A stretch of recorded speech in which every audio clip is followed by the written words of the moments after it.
Chapter 12. Doomed to Die.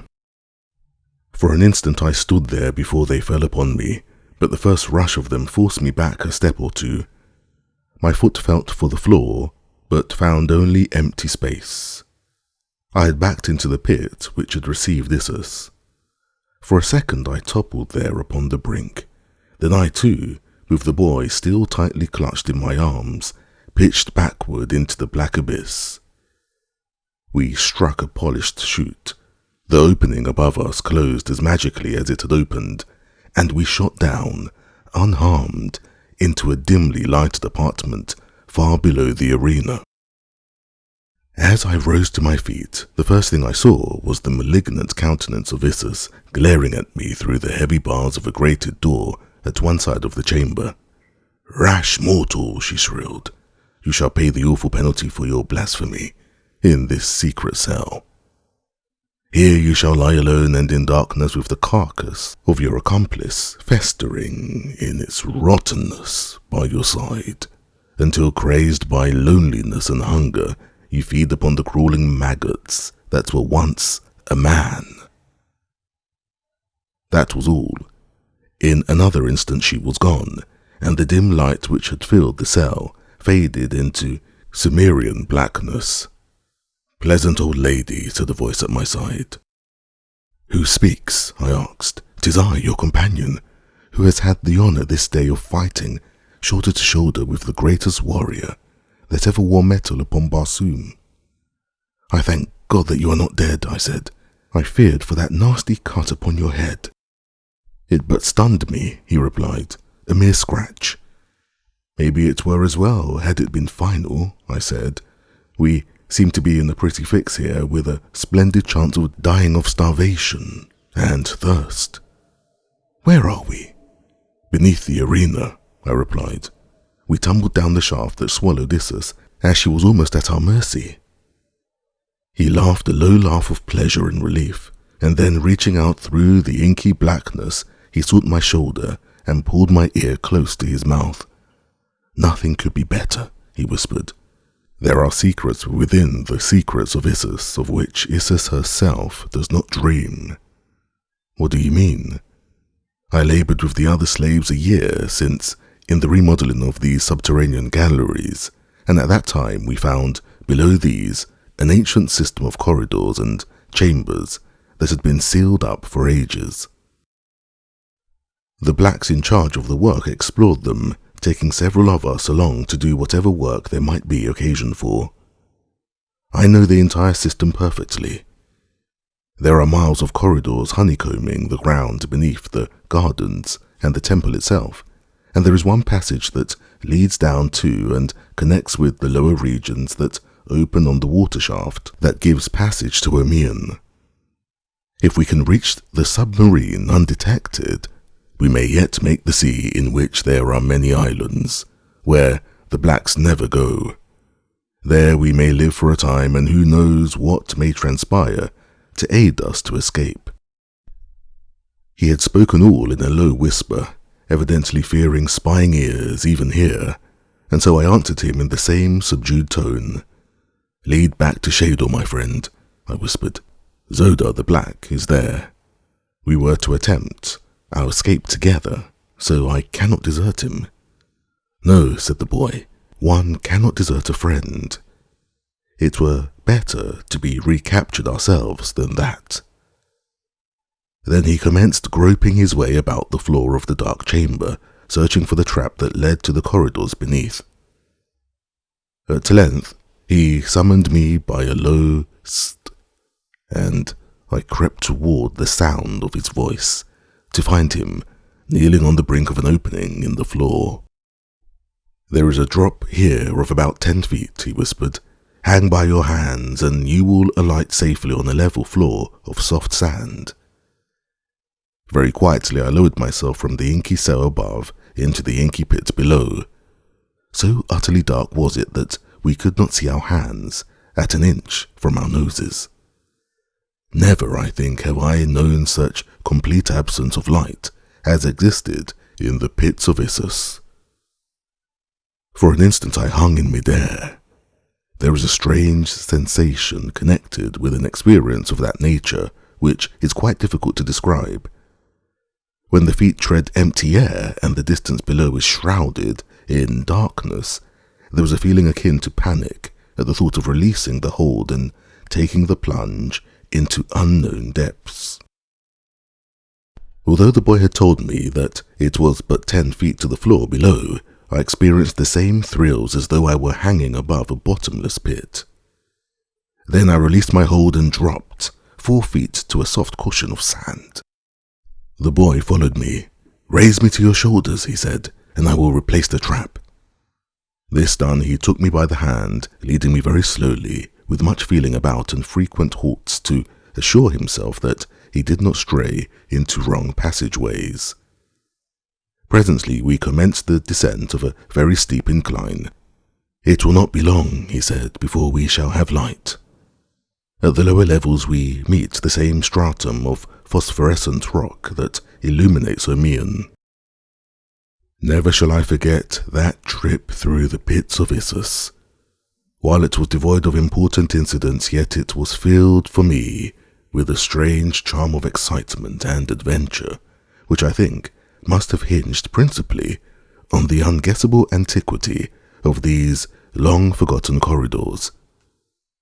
The things which the Stygian darkness hid from my objective eye could not have been half so wonderful as the pictures which my imagination wrought as it conjured to life again the ancient peoples of this dying world and set them once more into the labours, the intrigues, the mysteries and the cruelties which they had practised to make their last stand against the swarming hordes of the Dead Sea bottoms that had driven them step by step to the uttermost pinnacle of the world, where they were now entrenched behind an impenetrable barrier of superstition.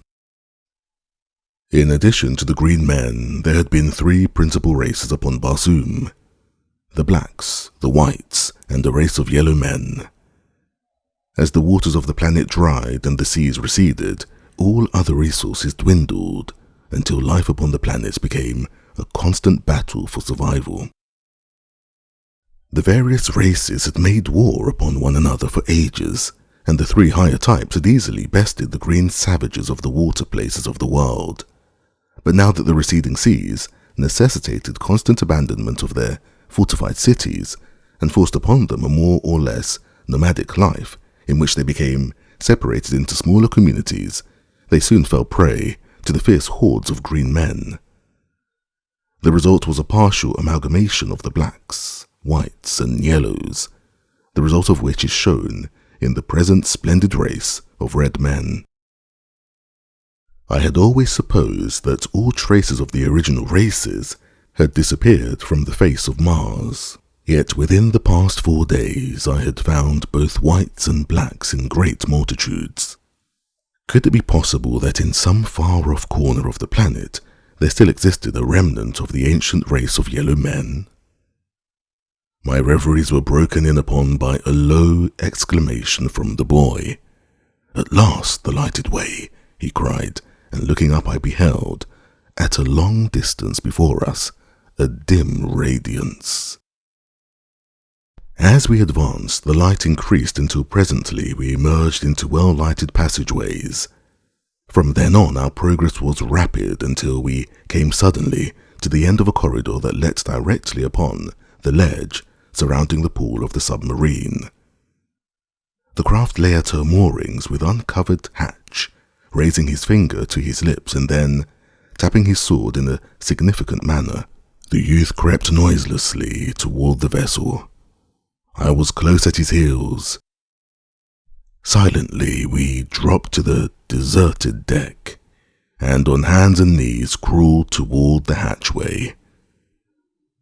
A stealthy glance below revealed no guard in sight, and so with the quickness and the soundlessness of cats, we dropped together into the main cabin of the submarine.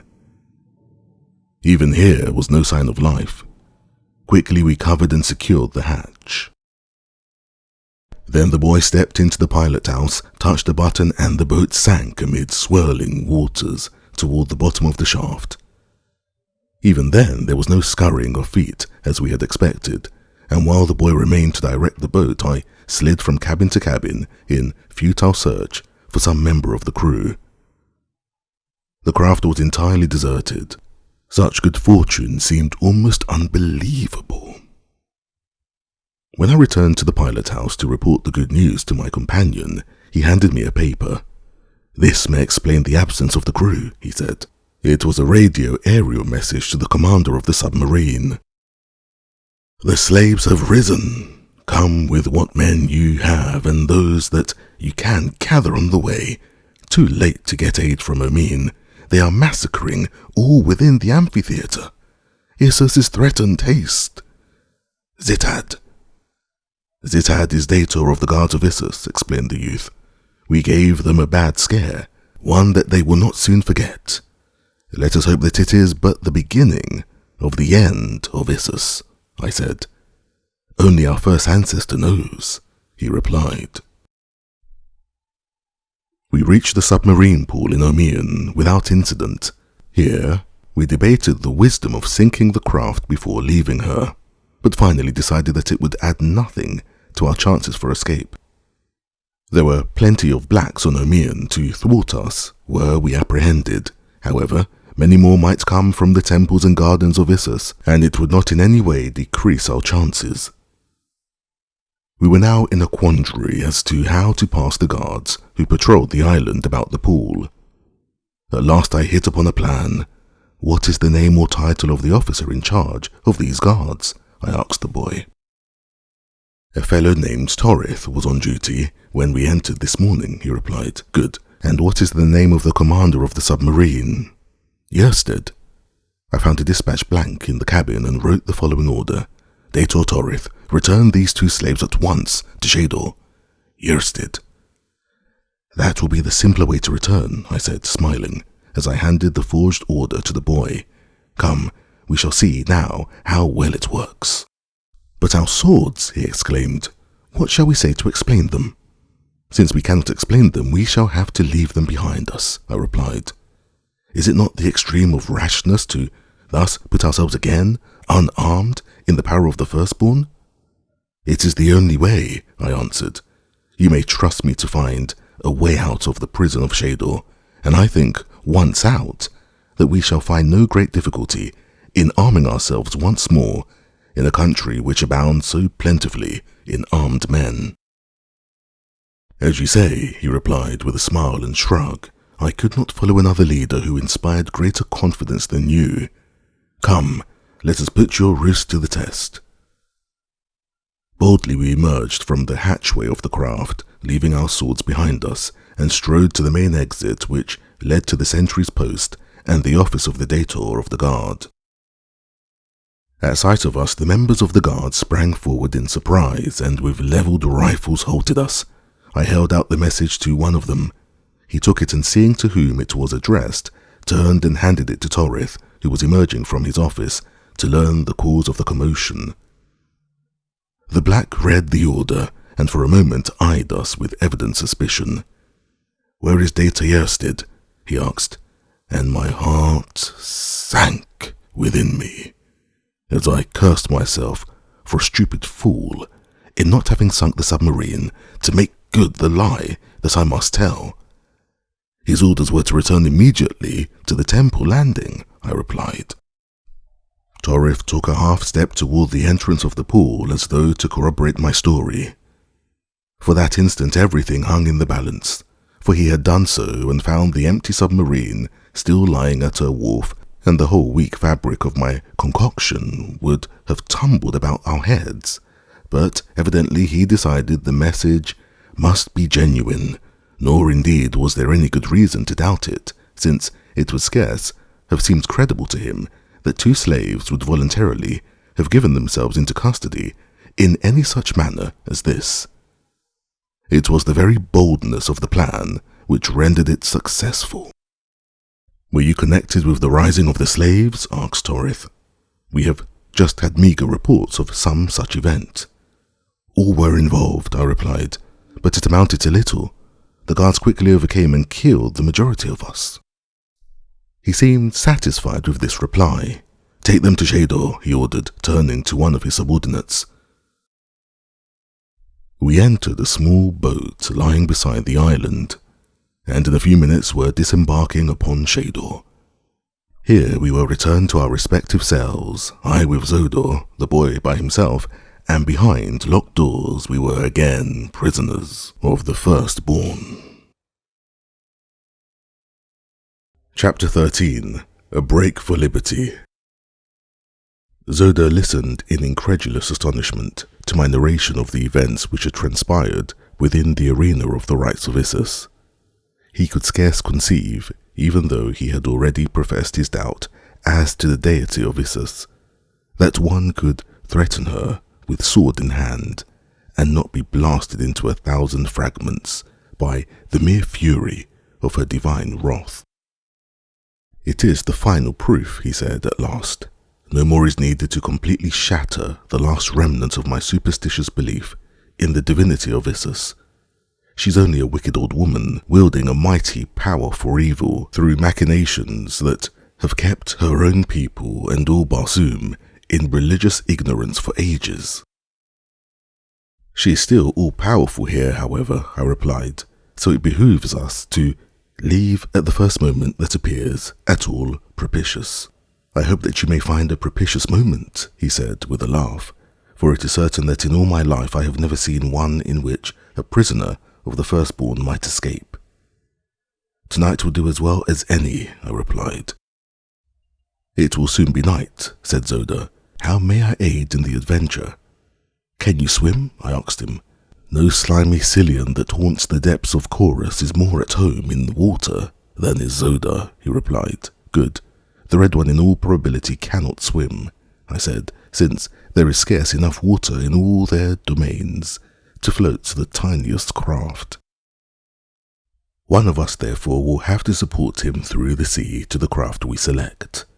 I had hoped that we might make the entire distance below the surface, but I fear that the Red Youth could not thus perform the trip. Even the bravest of the brave among them are terrorized at the mere thought of deep water, for it has been ages since their forebears saw a lake, a river, or a sea. The Red One is to accompany us? asked Zodor. Yes. It is well. 3 swords are better than 2, especially when the third is as mighty as this fellow's. I have seen him battle in the arena at the rites of Issus many times. Never, until I saw you fight, had I seen one who seemed unconquerable, even in the face of great odds.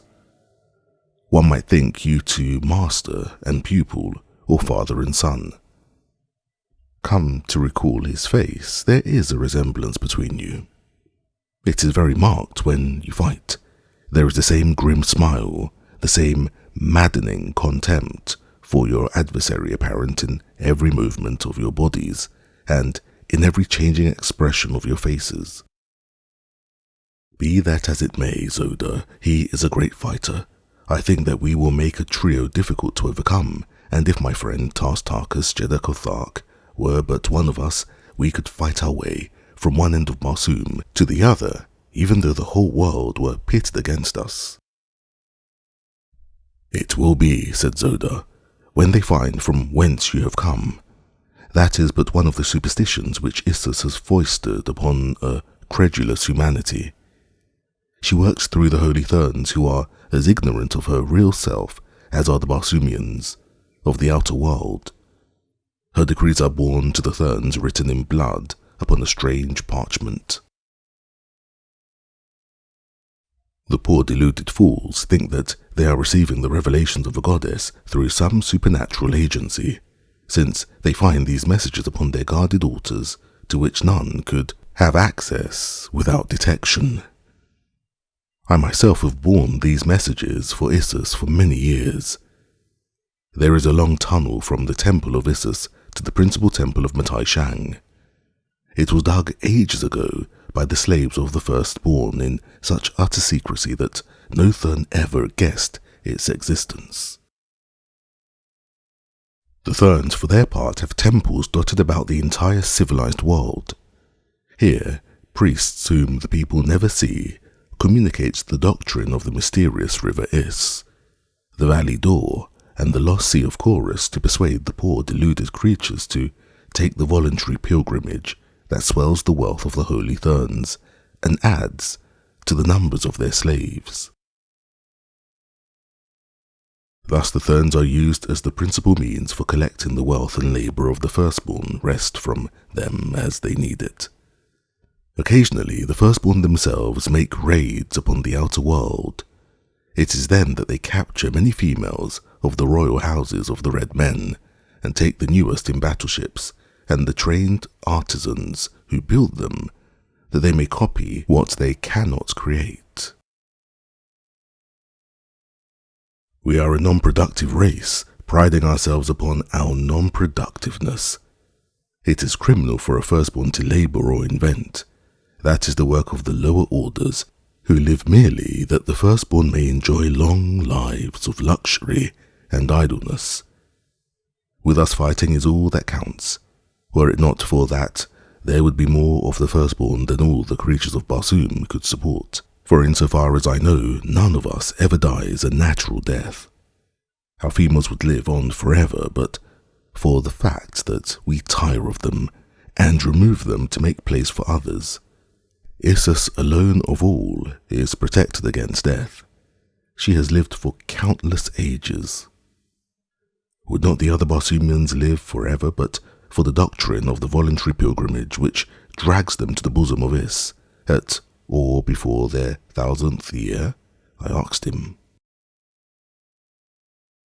I feel now that there is no doubt but that they are precisely the same species of creature as the firstborn, and I hope that I shall live to fight for them in atonement of the sins I have committed against them through the ignorance born of generations of false teaching. As he ceased speaking, a weird call rang out across the waters of Omean. I had heard it at the same time the previous evening, and knew that it marked the ending of the day, when the men of Omean spread their silks upon the deck of battleship and cruiser and fall into the dreamless sleep of Mars. Our guard entered to inspect us from the last time before the new day broke upon the world above. His duty was soon performed, and the heavy door of our prison closed behind him. We were alone for the night. I gave him time to return to his quarters, as Soda said he probably would do. Then I sprang to the grated window and surveyed the nearby waters. At a little distance from the island, a quarter of a mile perhaps, lay a monster battleship, while between her and the shore were a number of smaller cruisers and one-man scouts. Upon the battleship alone was there a watch. I could see him plainly in the upper works of the ship, and as I watched I saw him spread his sleeping silks upon the tiny platform in which he was stationed. Soon he threw himself at full length upon his couch. The discipline on Omean was lax indeed, but it is not to be wondered at, since no enemy guessed the existence upon Barsoom of such a fleet, or even of the firstborn, or the sea of Omean. Why indeed should they maintain a watch? Presently I dropped to the floor again, and talked with Zoda, describing the various craft I had seen. "There is one there," he said, "my personal property, built to carry 5 men. That is the swiftest of the swift. If we can board her, we can at least make a memorable run for liberty." And then he went on to describe to me the equipment of the boat, her engines, and all that went to make her the flyer that she was. In his explanation I recognized the trick of gearing that Cantus Can had taught me that time we sailed under false names in the navy of Zodanga beneath Sabthan, the prince, and I knew then that the firstborn had stolen it from the ships of Helium, for only they are thus geared. And I knew too that Zoda spoke the truth when he lauded the speed of his little craft, for nothing that cleaves the thin air of Mars can approximate the speed of the ships of Helium. We decided to wait for an hour at least until all the stragglers had sought their silks. In the meantime, I was to fetch the Red Youth to our cell so that we would be in readiness to make our rash break for freedom together. I sprang to the top of our partition wall and pulled myself up onto it. There I found a flat surface about a foot in width, and along this I walked until I came to the cell in which I saw the boy sitting upon his bench. He had been leaning back against the wall, looking up at the glowing dome above Omian, and when he spied me balancing upon the partition wall above him, his eyes opened wide in astonishment. Then a wide grin of appreciative understanding spread across his countenance. As I stooped to drop to the floor beside him, he motioned me to wait, and coming close below me, whispered, "Catch my hand. I can almost leap to the top of that wall myself. I've tried it many times, and each day I come a little closer. Some day I should have been able to make it." I lay upon my belly across the wall and reached my hand far down toward him. With a little run from the center of the cell, he sprang up until I grasped his outstretched hand, and thus pulled him to the wall's top beside me. "You are the first jumper I ever saw among the red men of Barsoom," I said. He smiled. "It is not strange. I will tell you why when we have more time." Together we returned to the cell in which Dejah sat, descending to talk with him until the hour had passed. There we made our plans for the immediate future, binding ourselves by a solemn oath to fight to the death for one another against whatsoever enemies should confront us, for we knew that even should we succeed in escaping the firstborn, we might still have a whole world against us. The power of religious superstition is mighty. It was agreed that I should navigate the craft after we had reached her, and that if we made the outer world in safety, we should attempt to reach Helium without a stop. "Why Helium?" asked the Red Youth. "I am the Prince of Helium," I replied. He gave me a peculiar look, but said nothing further on the subject. I wondered at the time what the significance of his expression might be, but in the press of other matters it soon left my mind, nor did I have the occasion to think of it again until later. "Come," I said at length, "now is as good a time as any. Let's go." Another moment found me at the top of the partition wall again, with the boy beside me. Unbuckling my harness, I snapped it together with a single long strap which I lowered to the waiting Dejah below. He grasped the end and was soon sitting beside us. "How simple," he laughed. "The balance should be even simpler," I replied. Then I raised myself to the top of the outer wall of the prison, just so that I could peer over and locate the passing sentry. For a matter of 5 minutes, I waited, and then he came in sight on his slow and snail-like beat about the structure. I watched him until he had made the turn at the end of the building which carried him out of sight of the side of the prison that was to witness our dash for freedom. The moment his form disappeared, I grasped Dejah and drew him to the top of the wall. Placing one end of my harness strap in his hands, I lowered him quickly to the ground below. Then the boy grasped the strap and slid down to Dejah's side. In accordance with our arrangement, they did not wait for me, but walked slowly toward the water, a matter of 100 yards, directly past the guardhouse filled with sleeping soldiers. They had taken scarce a dozen steps when I too dropped to the ground and followed them leisurely toward the shore. As I passed the guardhouse, the thought of all the good blades lying there gave me pause, for if ever men were to have need of swords, it was my companions and I on the perilous trip upon which we were about to embark. I glanced towards Dejah and the youth and saw that they had slipped over the edge of the dock into the water.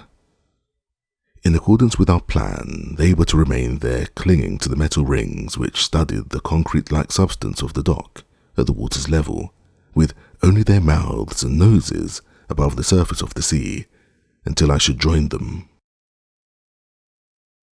The lure of the swords within the guardhouse was strong upon me, and I hesitated a moment, half inclined to risk the attempt to take the few we needed.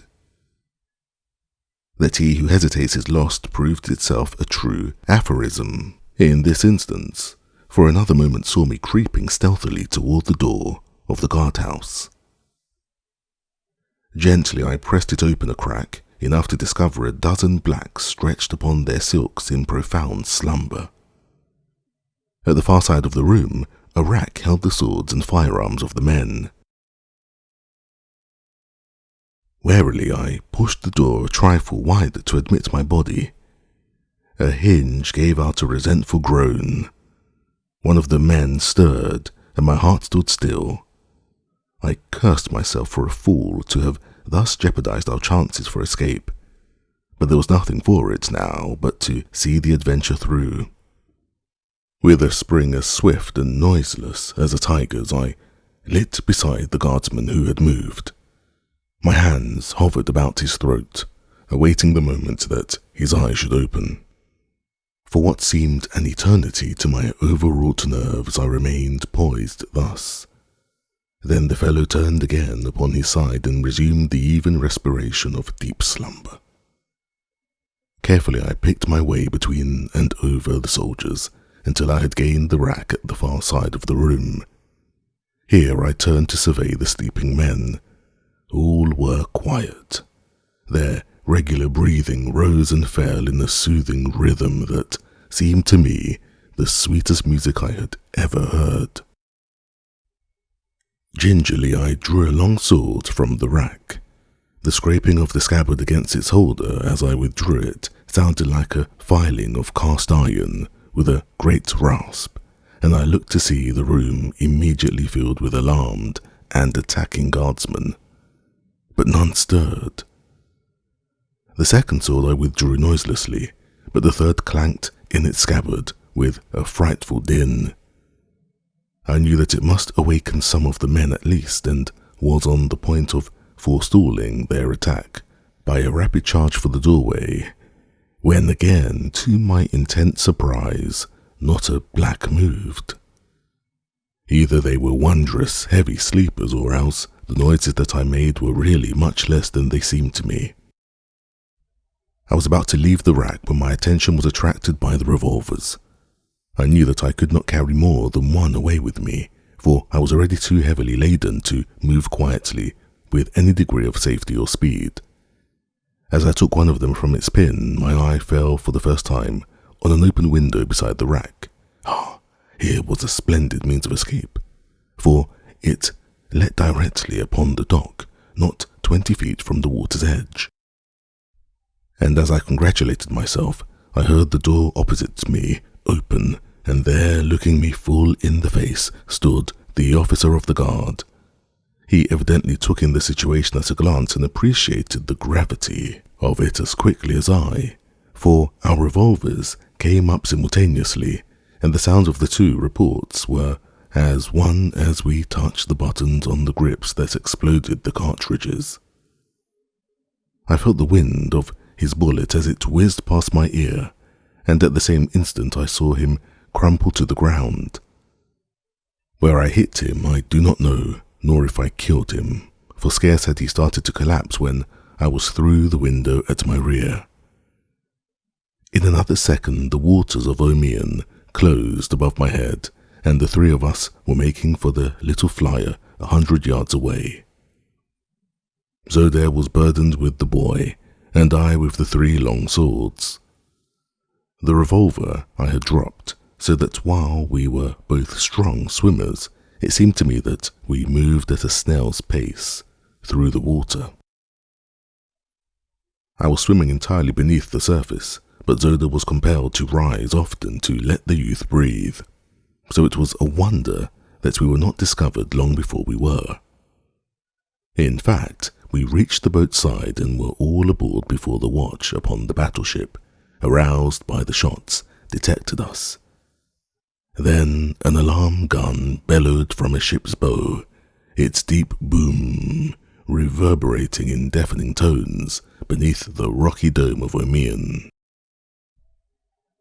Instantly, the sleeping thousands were awake. The decks of 1,000 monster craft teemed with fighting men, for an alarm on Omeon was a rare occurrence. We cast away before the sound of the first gun had died, and another second saw us rising swiftly from the surface of the sea.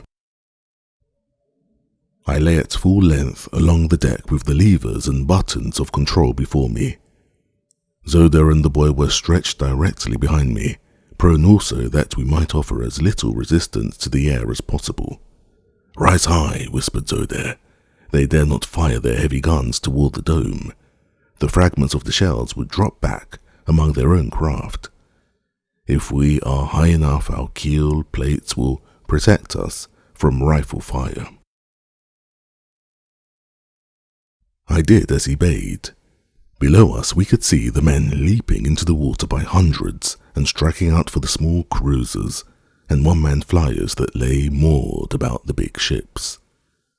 The larger craft were getting underway, following us rapidly, but not rising from the water. "A little to your right," cried Zoda, "for there are no points of compass upon Omeon where every direction is due north." The pandemonium that had broken out below us was deafening. Rifles cracked, officers shouted orders, men yelled directions to one another from the water and from the decks of myriad boats, while through all ran the purr of countless propellers cutting water and air.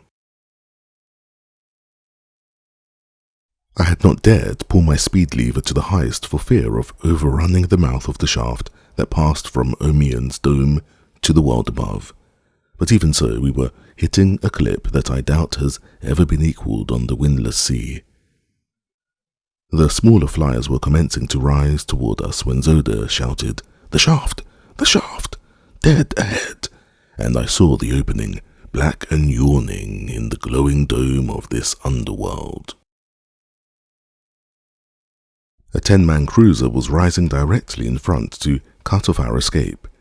It was the only vessel that stood in our way, but at the rate that it was travelling, it would come between us and the shaft in plenty of time to thwart our plans. It was rising at an angle of about 45 degrees dead ahead of us, with the evident intention of combing us with grappling hooks from above as it skimmed low over our deck. There was but one forlorn hope for us, and I took it. It was useless to try to pass over her, for that would have allowed her to force us against the rocky dome above, and we were already too near that as it was. To have attempted to dive below her would have put us entirely at her mercy, and precisely where she wanted us. On either side, 100 other menacing craft were hastening towards us. The alternative was filled with risk. In fact, it was all risk, with but a slender chance of success. As we neared the cruiser, I rose as though to pass above her so that she would do just what she did do, rise at a steeper angle to force me still higher. Then, as we were almost upon her, I yelled to my companions to hold tight, and, throwing the little vessel into her highest speed, I deflected her bows at that same instant until we were running horizontally and at terrific velocity straight for the cruiser's keel. Her commander may have seen my intentions then, but it was too late. Almost at the instant of impact I turned my bows upward, and then with a shattering jolt we were in collision. What I had hoped for happened. The cruiser, already tilted at a perilous angle, was carried completely over backward by the impact of my smaller vessel. Her crew fell twisting and screaming through the air to the water far below, while the cruiser, her propellers still madly churning, dived swiftly head foremost after them to the bottom of the Sea of Omeon. The collision crushed our steel boats, and notwithstanding every effort on our part, came near to hurling us from the deck. As it was, we landed in a wildly clutching heap at the very extremity of the flyer, where Zoda and I succeeded in grasping the handrail, but the boy would have plunged overboard had I not fortunately grasped his ankle, as he was already partially over. Unguided, our vessel careened wildly in its mad flight, rising ever nearer the rocks above. It took but an instant, however, for me to regain the levers, and with the roof barely 50 feet above, I turned her nose once more into the horizontal plane and headed her again for the black mouth of the shaft. The collision had retarded our progress, and now 100 swift scouts were close upon us. Zoda had told me that ascending the shaft by virtue of our repulsive rays alone would give our enemies their best chance to overtake us, since our propellers would be idle and in rising we would be outclassed by many of our pursuers. The swifter craft are seldom equipped with the large buoyancy tanks, since the added bulk of them tends to reduce a vessel's speed. As many boats were now quite close to us, it was inevitable that we would be quickly overhauled in the shaft and captured or killed in short order. To me, there always seems a way to gain the opposite side of an obstacle. If one cannot pass over it or below it or around it, why then there is but a single alternative left, and that is to pass through it.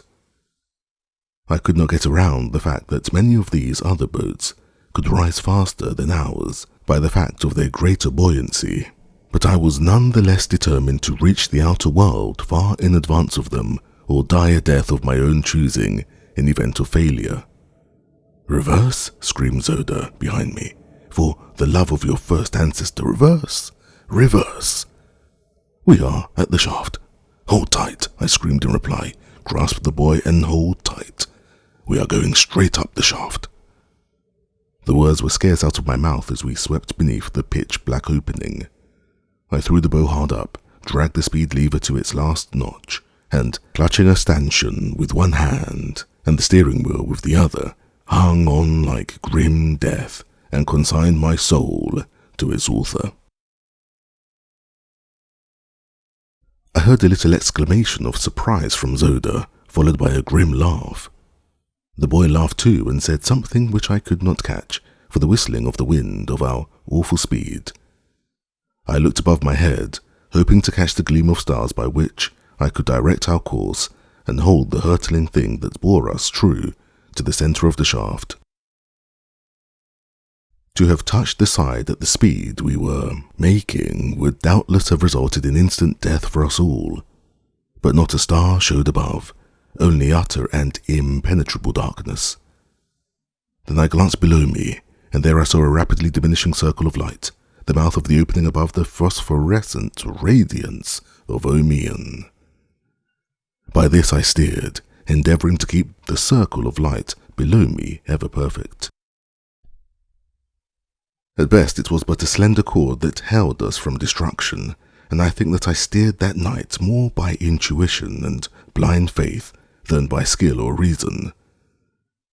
We were not long in the shaft, and possibly the very fact of our enormous speed saved us, for evidently we started in the right direction, and so quickly were we out again that we had no time to alter our course. Omian lies perhaps 2 miles below the surface crust of Mars. Our speed must have approximated 200 miles an hour, for Martian flies are swift, so that at most we were in the shaft not over 40 seconds. We must have been out of it for some seconds before I realized that we had accomplished the impossible. Black darkness enshrouded all about us. There were neither moons nor stars. Never before had I seen such a thing upon Mars, and for the moment I was nonplussed. Then the explanation came to me. It was summer at the South Pole.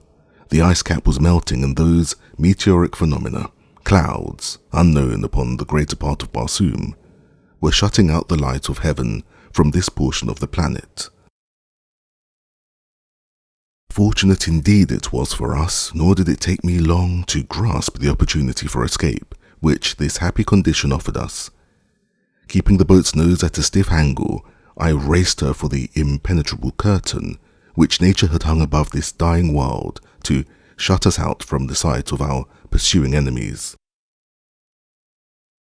We plunged through the cold, damp fog without diminishing our speed, and in a moment emerged into the glorious light of the 2 moons and the million stars. I dropped into a horizontal course and headed due north. Our enemies were a good half-hour behind us, with no conception of our direction. We had performed the miraculous and come through 1,000 dangers unscathed. We had escaped from the land of the firstborn. No other prisoners in all the ages of Barsoom had done this thing, and now as I looked back upon it, it did not seem to have been so difficult after all. I said as much to Dejah, over my shoulder. "It is very wonderful, nevertheless," he replied. "No one else could have accomplished it but John Carter." At the sound of that name, the boy jumped to his feet.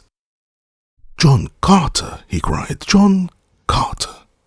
Why, man, John Carter, Prince of Helium, has been dead for years. I am his son." Chapter 14. The Eyes in the Dark. My son. I could not believe my ears. Slowly, I rose and faced the handsome youth. Now that I looked at him closely, I commenced to see why his face and personality had attracted me so strongly. There was much of his mother's incomparable beauty in his clear-cut features, but it was strongly masculine beauty, and his grey eyes and the expression of them were mine. The boy stood facing me, half hope and half uncertainty in his look. "Tell me of your mother," I said. "Tell me all you can of the years that I have been robbed by relentless fate of her dear companionship." With a cry of pleasure, he sprang toward me and threw his arms about my neck, and for a brief moment as I held my boy close to me, the tears welled to my eyes, and I was likely to have choked after the manner of some maudling fool. But I do not regret it, nor am I ashamed. A long life has taught me that a man may seem weak where women and children are concerned, and yet be anything but a weakling in the sterner avenues of life. "Your stature, your manner, your terrible ferocity of your swordsmanship," said the boy, "are as my mother has described them to me 1,000 times, but even with such evidence I could scarce credit the youth of what seemed so improbable to me, however much I desired it to be true. Do you know what thing it was that convinced me more than all others?" "What, my boy?" I asked. "Your first words to me. They were of my mother. None else, but the man who loved her as she had told me my father did, would have thought first of her. For long years, my son, I can scarce recall a moment that the radiant vision of your mother's face has not been ever before me. Tell me of her." Those who have known her longer say that she has not changed, unless it be to grow more beautiful, were that possible. Only when she thinks I am not about to see her, her face grows very sad, and oh, so wistful. She thinks ever of you, my father, and all Helium mourns with her and for her. Her grandfather's people love her. They loved you also, and fairly worship your memory as the saviour of Barsoom. Each year that brings its anniversary of the day that saw you racing across a near-dead world to unlock the secret of that awful portal behind which lay the mighty power of life, for countless millions, a great festival is held in your honour. But there are tears mingled with thanksgiving, tears of real regret that the author of the happiness is not with them to share the joy of living he died to give them. Upon all Barsoom there is no greater name than John Carter. "And by what name has your mother called you, my boy?" I asked. "The people of Helium asked that I be named with my father's name, but my mother said no, that you and she had chosen a name for me together, and that your wish must be honoured before all others. So the name that she called me is the one that you desired, a combination of hers and yours, Thoris." Dejah had been at the wheel as I talked with my son, and now he called me. "She's dropping badly by the head, John Carter," he said. So long as we were rising at the stiff angle, it was not noticeable, but now that I am trying to keep a horizontal course, it is different. The wound in her bow has opened one of her forward ray tanks. It was true, and after I had examined the damage, I found it a much graver matter than I had anticipated. Not only was the forced angle at which we were compelled to maintain the bow, in order to keep a horizontal course, greatly impeding our speed, but at the rate that we were losing our repulsive rays from the forward tanks, it was but a question of an hour or more when we would be floating stern up and helpless. We had slightly reduced our speed with the dawning of a sense of security, but now I took the helm once more and pulled the noble little engine wide open, so that again we raced north at terrific velocity. In the meantime, Thoris and Dejah, with tools in hand, were puttering with the great rent in the bow in a hopeless endeavour to stem the tide of escaping rays. It was still dark when we passed the northern boundary of the ice cap and the area of clouds. Below us lay a typical Martian landscape. Rolling ochre sea bottom of long dead seas, low surrounding hills, with here and there the grim and silent cities of the dead past, great piles of mighty architecture, tenanted only by age-old memories of a once powerful race, and by the great white apes of Barsoom. It was becoming more and more difficult to maintain our little vessel in a horizontal position. Lower and lower sagged the bow until it became necessary to stop the engine to prevent the flight terminating in a swift dive to the ground. As the sun rose and the light of a new day swept away the darkness of night, our craft gave a final spasmodic plunge, turned half upon her side, and then with deck tilting at a sickening angle, swung in a slow circle, her bow dropping further below her stern each moment. To handrail and stanchion we clung, and finally, as we saw the end approaching, snapped the buckles of our harness to the rings at her sides. In another moment the deck reared at an angle of 90 degrees, and we hung in our leather, with feet dangling 1,000 yards above the ground. I was swinging quite close to the controlling devices, so I reached out to the lever that directed the rays of repulsion. The boat responded to the touch, and very greatly we began to sink toward the ground. It was fully half an hour before we touched. Directly north of us rose a rather lofty range of hills, toward which we decided to make our way, since they afforded greater opportunity for concealment from the pursuers we were confident might stumble in this direction. An hour later found us in the time-rounded gullies of the hills, amid the beautiful flowering plants that abound in the arid waste places of Barsoom. There we found numbers of huge milk-giving shrubs, that strange plant which serves in great part as food and drink for the wild hordes of green men. It was indeed a boon to us, for we all were nearly famished. Beneath a cluster of these, which afforded perfect concealment from wandering air scouts, we lay down to sleep, for me the first time in many hours.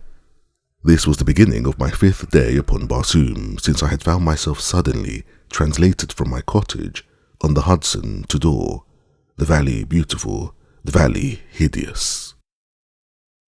In all this time I had slept but twice. It was mid-afternoon when I was awakened by someone seizing my hand and covering it with kisses. With a start, I opened my eyes to look into the beautiful face of Thuvia. My prince, she cried, in an ecstasy of happiness. 'Tis you whom I had mourned as dead. My ancestors have been good to me. I have not lived in vain. The girl's voice awoke Dejah and Thoris. The boy gazed upon the woman in surprise, but she did not seem to realize the presence of another than I. She would have thrown her arms about my neck and smothered me with caresses, had I not gently but firmly disengaged myself. Come, Thuvia, I said soothingly. You are overwrought by the danger and hardships you have passed through. You forget yourself, as you forget that I am the husband of the princess of helium. "I forget nothing, my prince," she replied. "You have spoken no word of love to me, nor do I expect that you shall ever. But nothing can prevent me loving you. I would not take the place of Dejah Thoris. My greatest ambition is to serve you, my prince, forever as your slave.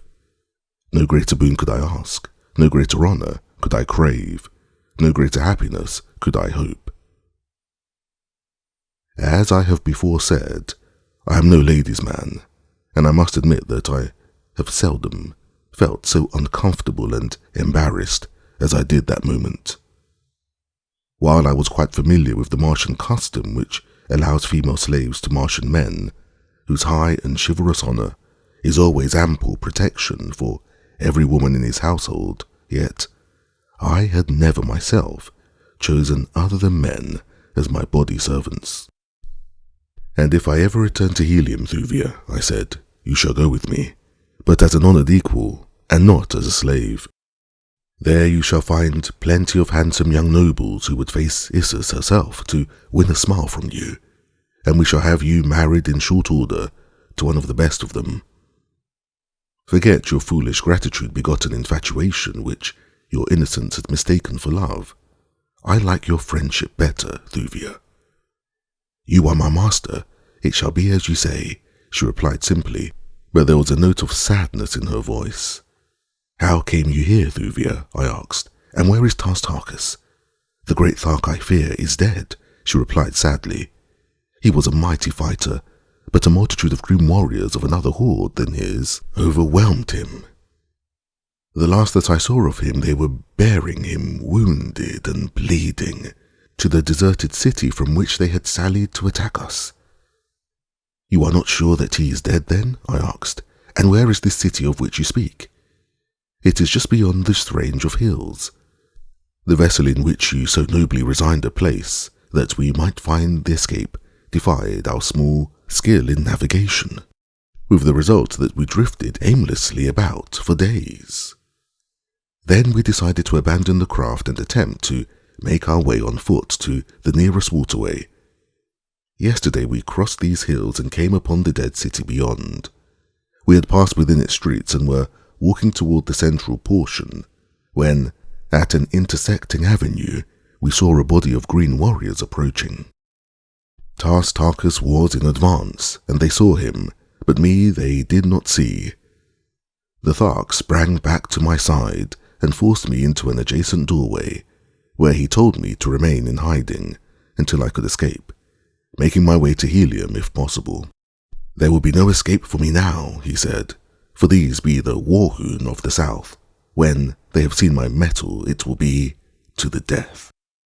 Then he stepped out to meet them. Ah, my prince, such fighting! For an hour they swarmed about him, until the Warhoon dead formed a hill where he had stood. But at last they overwhelmed him, those behind pushing the foremost upon him, until there remained no space to swing his great sword. Then he stumbled and went down, and they rolled over him like a huge wave. When they carried him away toward the heart of the city, he was dead, I think, for I did not see him move. "Before we go farther, we must be sure," I said. "I cannot leave Tartarchus alive among the Warhoons.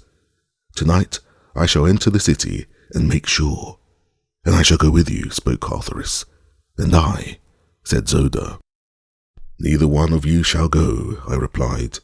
"It is work that requires stealth and strategy, not force. One man alone may succeed where more would invite disaster. I shall go alone. If I need your help, I will return for you." They did not like it, but both were good soldiers, and it had been agreed that I should command. The sun was already low, so that I did not have long to wait before the sudden darkness of Barsoom engulfed us. With a parting word of instructions to Thoris and Zoda, in case I should not return, I bade them all farewell and set forth at a rapid dog trot toward the city. As I emerged from the hills, the nearer moon was winging its wild flight through the heavens, its bright beams turning to burnished silver, the barbaric splendor of the ancient metropolis. The city had been built upon the gently rolling foothills that in the dim and distant past had sloped down to meet the sea, and it was due to this fact that I had no difficulty in entering the streets unobserved. The green hordes that use these deserted cities seldom occupy more than a few squares about the central plaza, and as they come and go, always across the dead sea bottoms and in the place that the cities face, it is usually a matter of comparative ease to enter from the hillsides. Once within the streets, I kept close in the dense shadows of the walls. At intersections, I halted a moment to make sure that none was in sight before I sprang quickly to the shadows of the opposite side. Thus I made the journey to the vicinity of the plaza without detection. As I approached the purlieus of the inhabited portion of the city, I was made aware of the proximity of the warriors' quarters by the squealing and grunting of the thoats and zitiders, corralled within the hollow courtyards formed by the buildings surrounding each square. These old familiar sounds that are so distinctively of green Martian life sent a thrill of pleasure surging through me. It was as one might feel on coming home after a long absence. It was amid such sounds that I had first courted the incomparable Dejah Thoris in the age-old marble halls of the dead city of Korad. As I stood in the shadows at the far corner of the first square which housed members of the horde, I saw warriors emerging from several of the buildings. They all went in the same direction, toward a great building which stood in the center of the plaza. My knowledge of green Martian customs convinced me that this was either the quarters of the principal chieftain or contained the audience chamber wherein the Jeddak met his Jeds and lesser chieftains.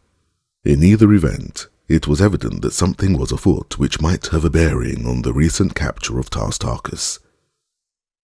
To reach this building, which I now felt it imperative that I do, I must needs traverse the entire length of one square and cross a broad avenue and a portion of the plaza. From the noises of the animals which came from every courtyard about me, I knew that there were many people in the surrounding buildings, probably several communities of the great horde of the warhoons of the south.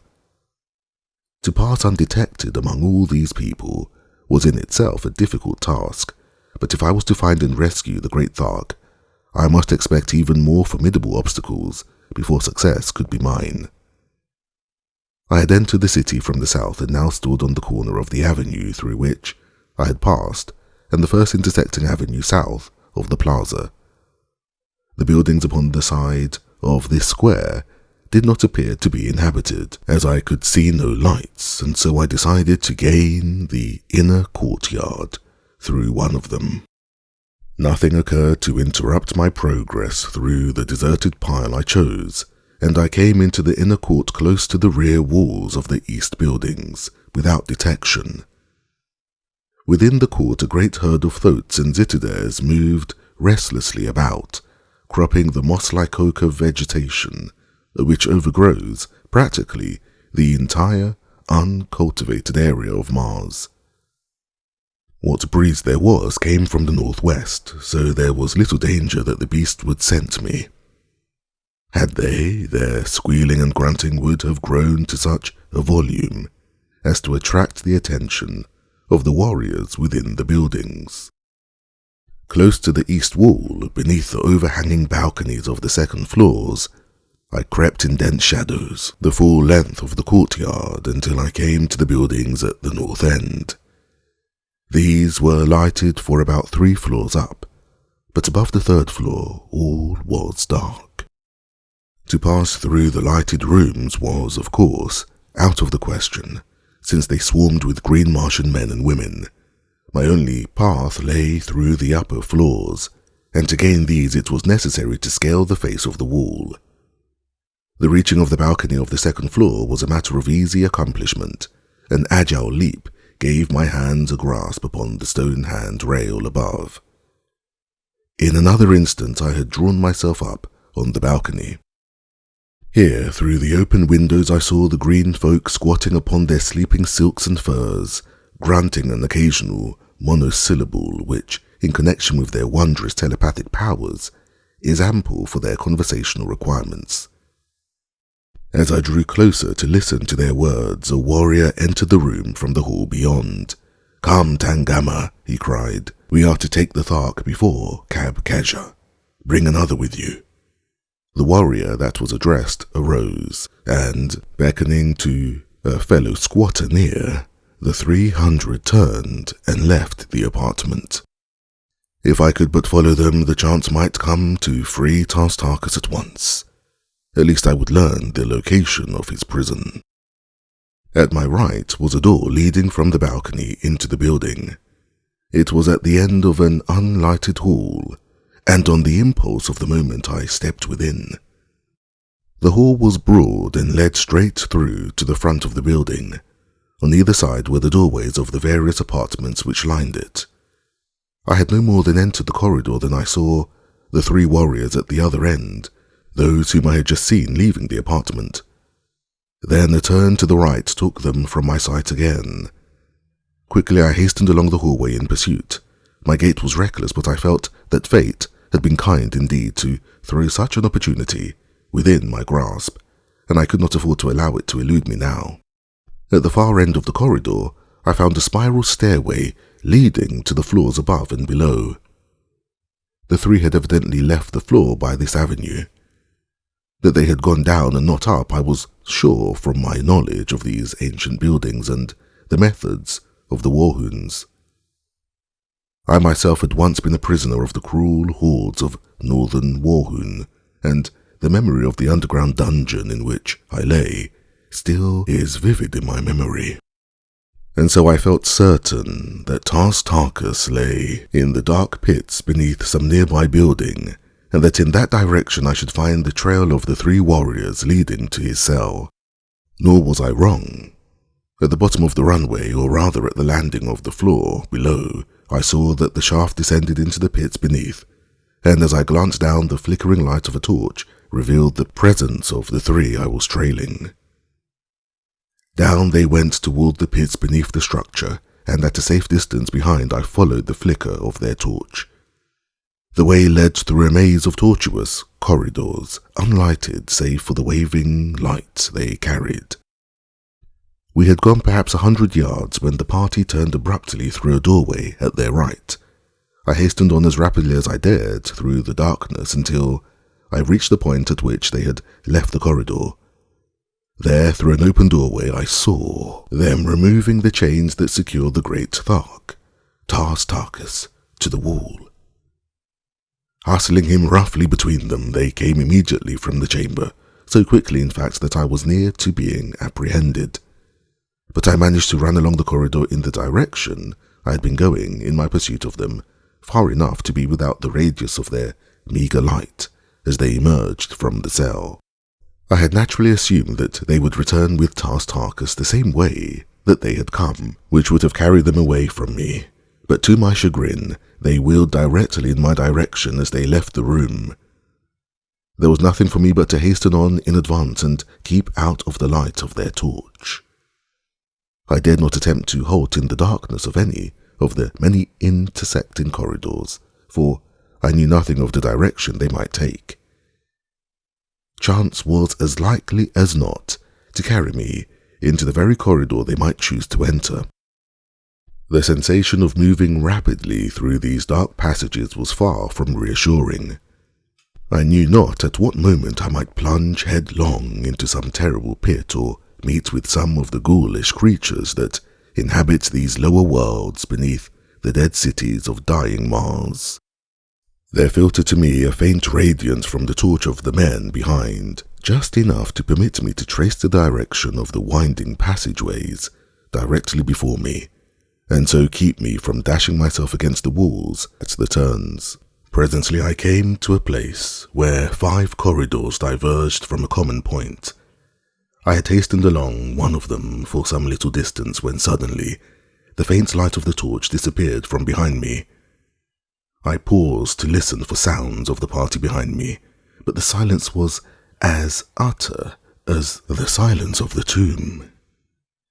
Quickly I realized that the warriors had taken one of the other corridors with their prisoner, and so I hastened back with a feeling of considerable relief to take up a much safer and more desirable position behind them.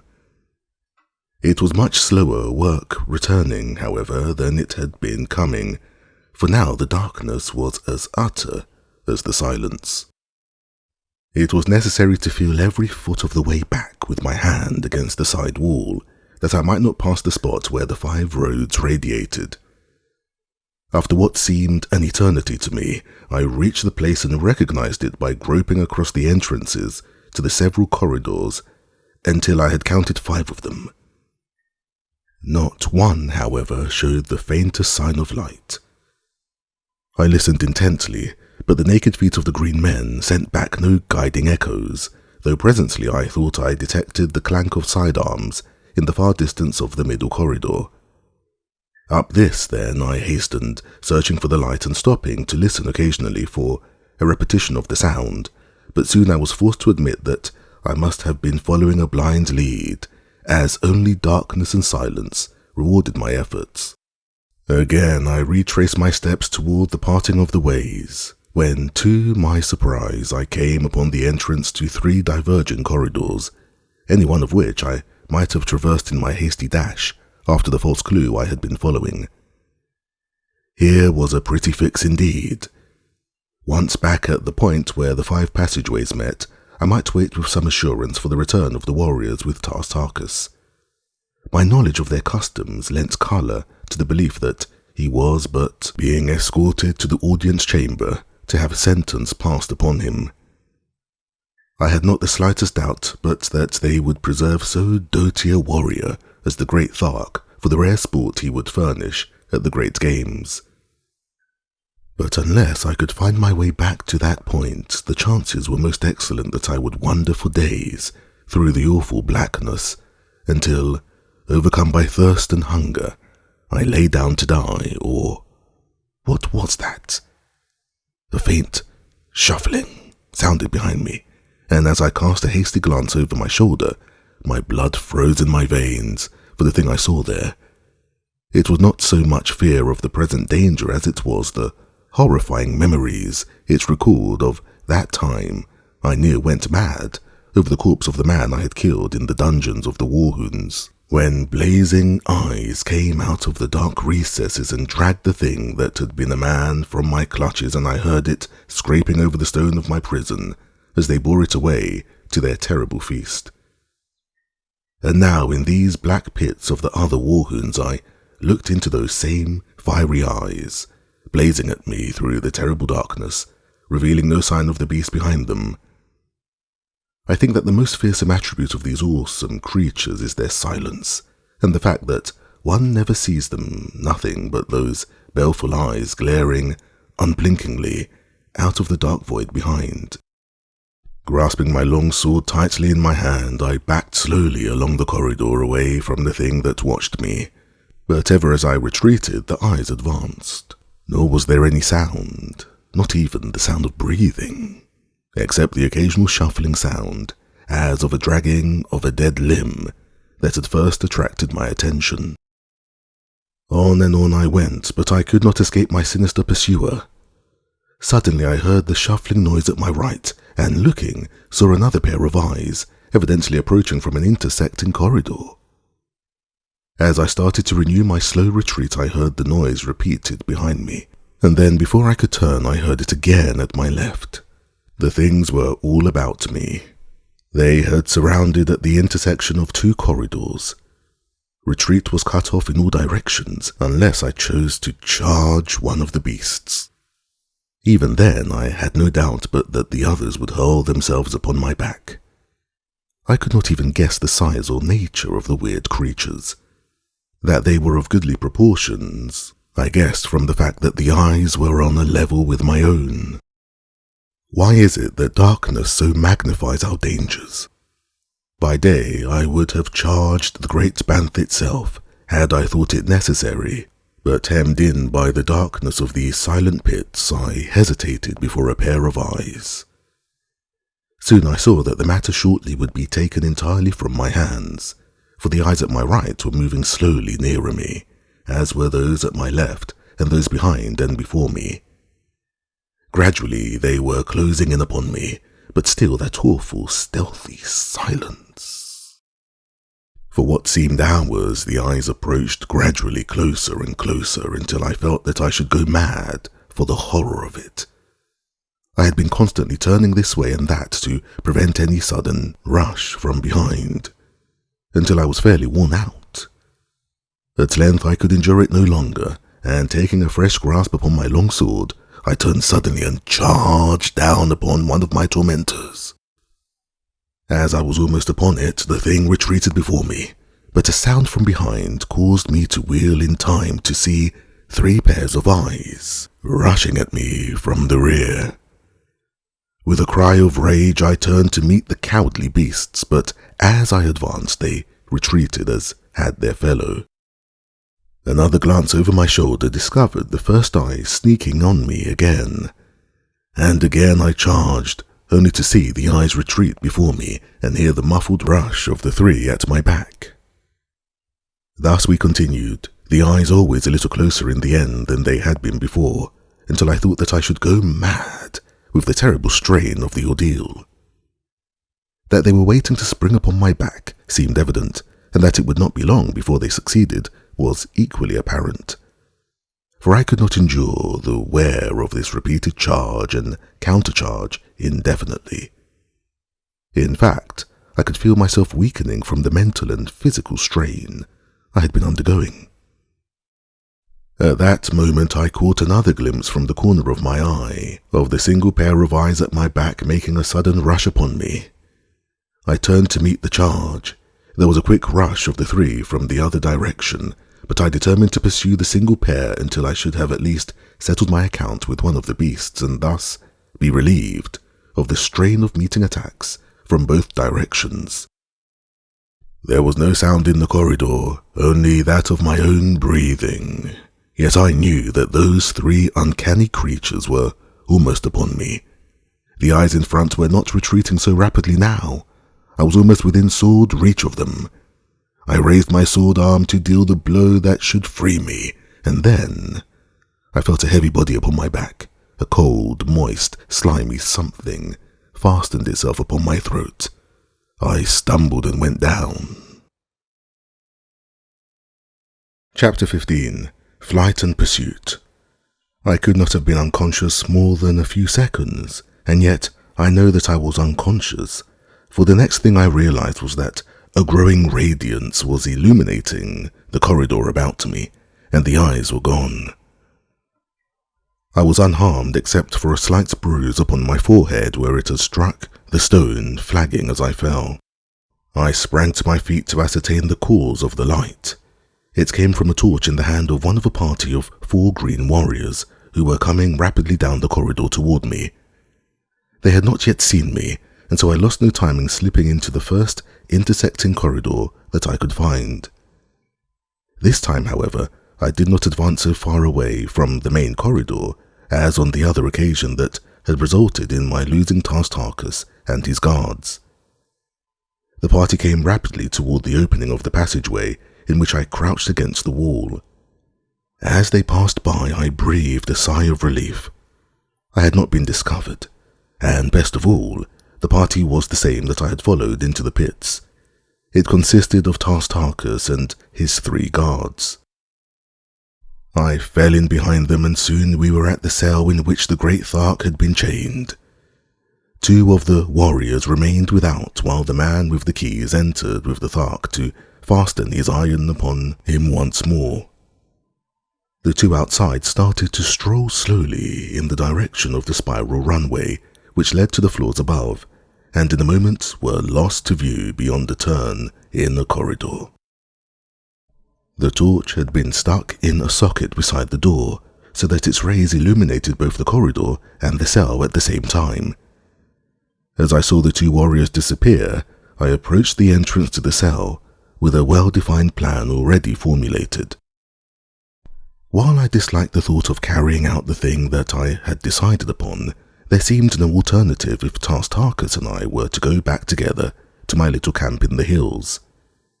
Keeping near the wall, I came quite close to the door to Tartarchus's cell, and there I stood with my long sword above my head, grasped with both hands, that I might bring it down in one quick cut upon the skull of the jailer as he emerged.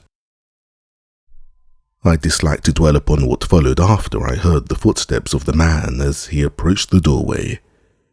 It is enough that within another minute or two, Dejah Thoris, wearing the metal of a Warhoon chief, was hurrying down the corridor toward the spiral runway, bearing the Warhoon's torch to light his way. A dozen paces behind him followed John Carter, Prince of Helium. The two companions of the man who lay now beside the door of the cell that had been Dejah Thoris's had just started to ascend the runway as the Thark came in view. "Why so long, Tangama?" cried one of the men. "I had trouble with a lock," replied Dejah Thoris, "and now I find that I have left my short sword in the Thark cell." "Go you on, I'll return and fetch it." "As you will, Tangama," replied he who had before spoken. "We shall see you above directly." "Yes," replied Dejah Thoris, and turned as though to retrace his steps to the cell, but he only waited until the two had disappeared at the floor above. Then I joined him. We extinguished the torch, and together we crept toward the spiral incline that led to the upper floors of the building. At the first floor, we found that the hallway ran but halfway through, necessitating the crossing of a rear room full of green folk, ere we could reach the inner courtyard, so there was but one thing left for us to do, and that was to gain the second floor and the hallway through which I had traversed the length of the building. Cautiously we ascended. We could hear the sounds of conversation coming from the room above, but the hall still was unlighted, nor was anyone in sight as we gained the top of the runway. Together we threaded the long hall and reached the balcony overlooking the courtyard without being detected. At our right was the window letting into the room in which I had seen Tangama and the other warriors as they started to Dejah Thoris's cell earlier in the evening. His companions had returned here, and we now overheard a portion of their conversation. "What can be detaining Tangama?" asked one. "He certainly could not be all this time fetching his short sword from the Thark cell," spoke another. "His short sword?" asked the woman. "What mean you?"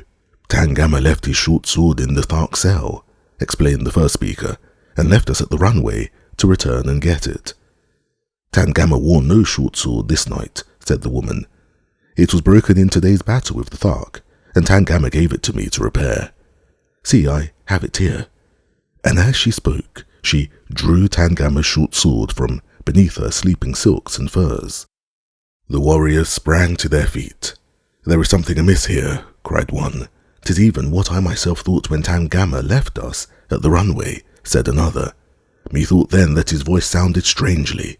Come, let us hasten to the pits." We waited to hear no more.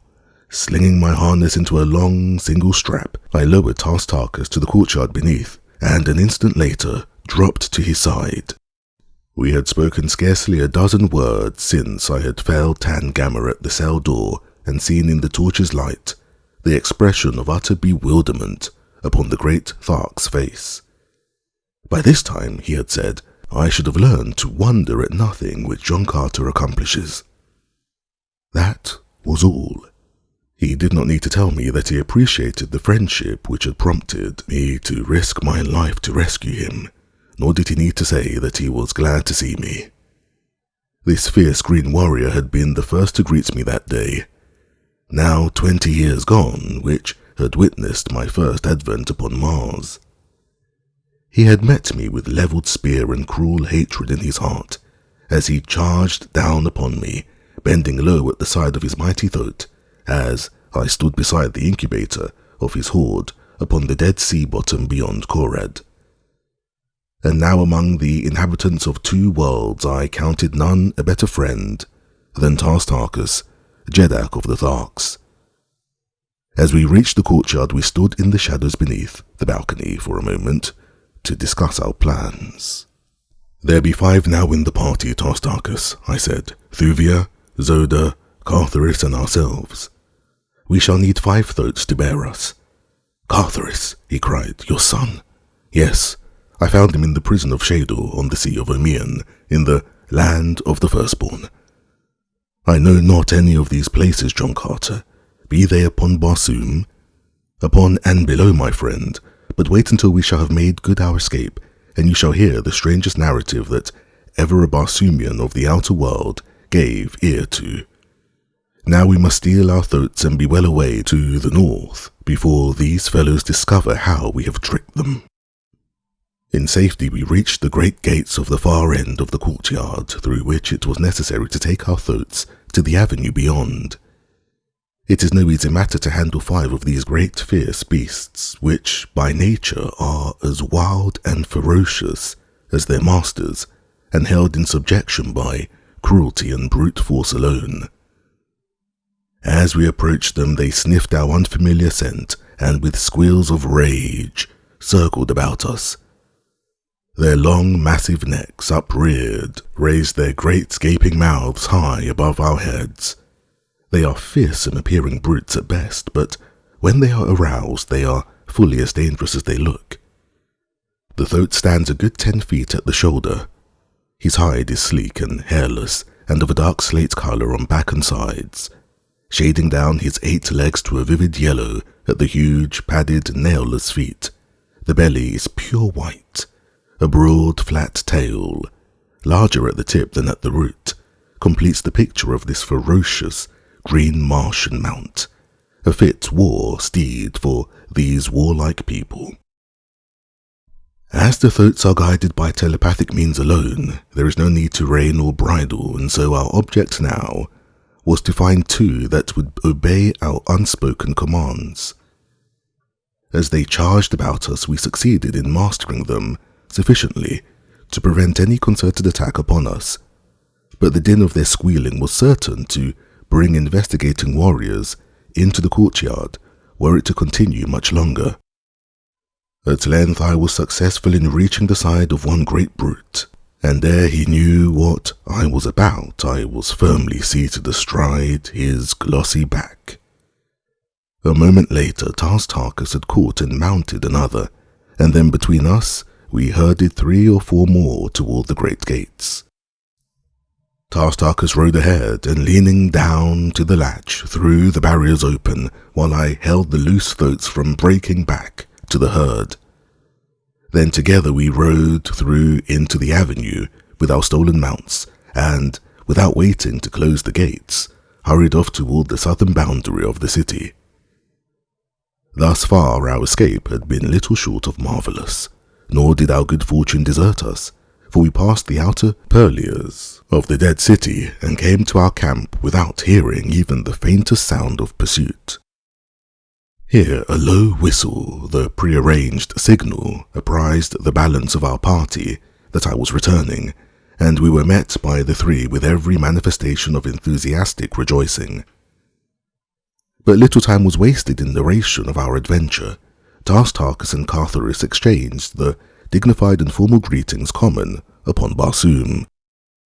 But I could tell intuitively that the Thark loved my boy, and that Thoris reciprocated his affection. Zoda and the Green Jeddak were formally presented to each other. Then Thuvia was lifted to the least fractious thoat. Zoda and Thoris mounted 2 others, and we set out at a rapid pace toward the east. At the far extremity of the city we circled toward the north, and under the glorious rays of the 2 moons we sped noiselessly across the dead sea bottom, away from the warhoons and the firstborn, but to what new dangers and adventures we knew not. Toward noon of the following day we halted to rest our mounts and ourselves. The beasts we hobbled that they might move slowly about, cropping the ochre moss-like vegetation, which constitutes both food and drink for them on the march. Thuvia volunteered to remain on watch while the balance of the party slept for an hour. It seemed to me that I had but closed my eyes when I felt her hand upon my shoulder and heard her soft voice warning me of a new danger. "Arise, O Prince," she whispered. "There be that behind us which has the appearance of a great body of pursuers." The girl stood pointing in the direction from whence we had come, and as I arose and looked, I too thought that I could detect a thin, dark line on the far horizon. I woke the others. Taskers, whose giant stature towered high above the rest of us, could see the farthest. "It is a great body of mounted men," he said, "and they are travelling at high speed." There was no time to be lost. We sprang to our hobbled thoats, freed them, and mounted. Then we turned our faces once more toward the north and took our flight again, at the highest speed of our slowest beast. For the balance of the day and all the following night we raced across that ochre wilderness with the pursuers at our back, ever gaining upon us. Slowly but surely they were lessening the distance between us. Just before dark they had been close enough for us to plainly distinguish that they were green Martians, and all during the long night we distinctly heard the clanking of their accoutrements behind us. As the sun rose on the second day of our flight, it disclosed the pursuing horde not a half-mile in our rear. As they saw us, a fiendish shout of triumph rose from their ranks. Several miles in advance lay a range of hills, the farther shore of the Dead Sea we had been crossing. Could we but reach these hills, our chances of escape would be greatly enhanced, but Thuvia's mount, although carrying the lightest burden, already was showing signs of exhaustion. I was riding beside her when suddenly her animal staggered and lurched against mine. I saw that he was going down, but ere he fell I snatched the girl from his back and swung her to a place upon my own throat behind me, where she clung with her arms about me. This double burden soon proved too much for my already overtaxed beast, and thus our speed was terribly diminished, for the others would proceed no faster than the slowest of us could go. In that little party there was none who would desert another, yet we were of different countries, different colours, different races, different religions, and one of us was of a different world. We were quite close to the hills, but the warhounds were gaining so rapidly that we had given up all hope of reaching them in time. Thuvia and I were in the rear, for our beast was lagging more and more. Suddenly I felt the girl's warm lips press a kiss upon my shoulder. "For thy sake, O my prince," she murmured. Then her arm slipped from about my waist, and she was gone. I turned and saw that she had deliberately slipped to the ground in the very path of the cruel demons who pursued us, thinking that by lightening the burden of my mount, it might thus be enabled to bear me to the safety of the hills. Poor child! She should have known John Carter better than that. Turning my throat, I urged him after her, hoping to reach her side and bear her on again in our hopeless flight. Cartharis must have glanced behind him at about the same time and taken in the situation, for by the time I had reached Thuvia's side, he was there also, and, springing from his mount, he threw her upon its back and, turning the animal's head toward the hills, gave the beast a sharp crack across the rump with the flat of his sword. Then he attempted to do the same with mine. The brave boy's act of chivalrous self-sacrifice filled me with pride, nor did I care that it had wrested from us our last frail chance for escape. The warhounds were now close upon us.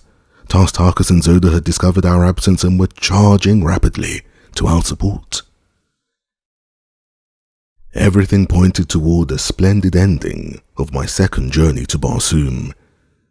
I hated to go out without having seen my divine princess and held her in my arms once again, but if it were not writ upon the book of fate that such was to be, then would I take the most that was coming to me, and in these last few moments that were to be vouchsafed me, before I passed over into that unguessed future, I could at least give such an account of myself in my chosen vocation as would leave the warhounds of the South food for discourse for the next 20 generations.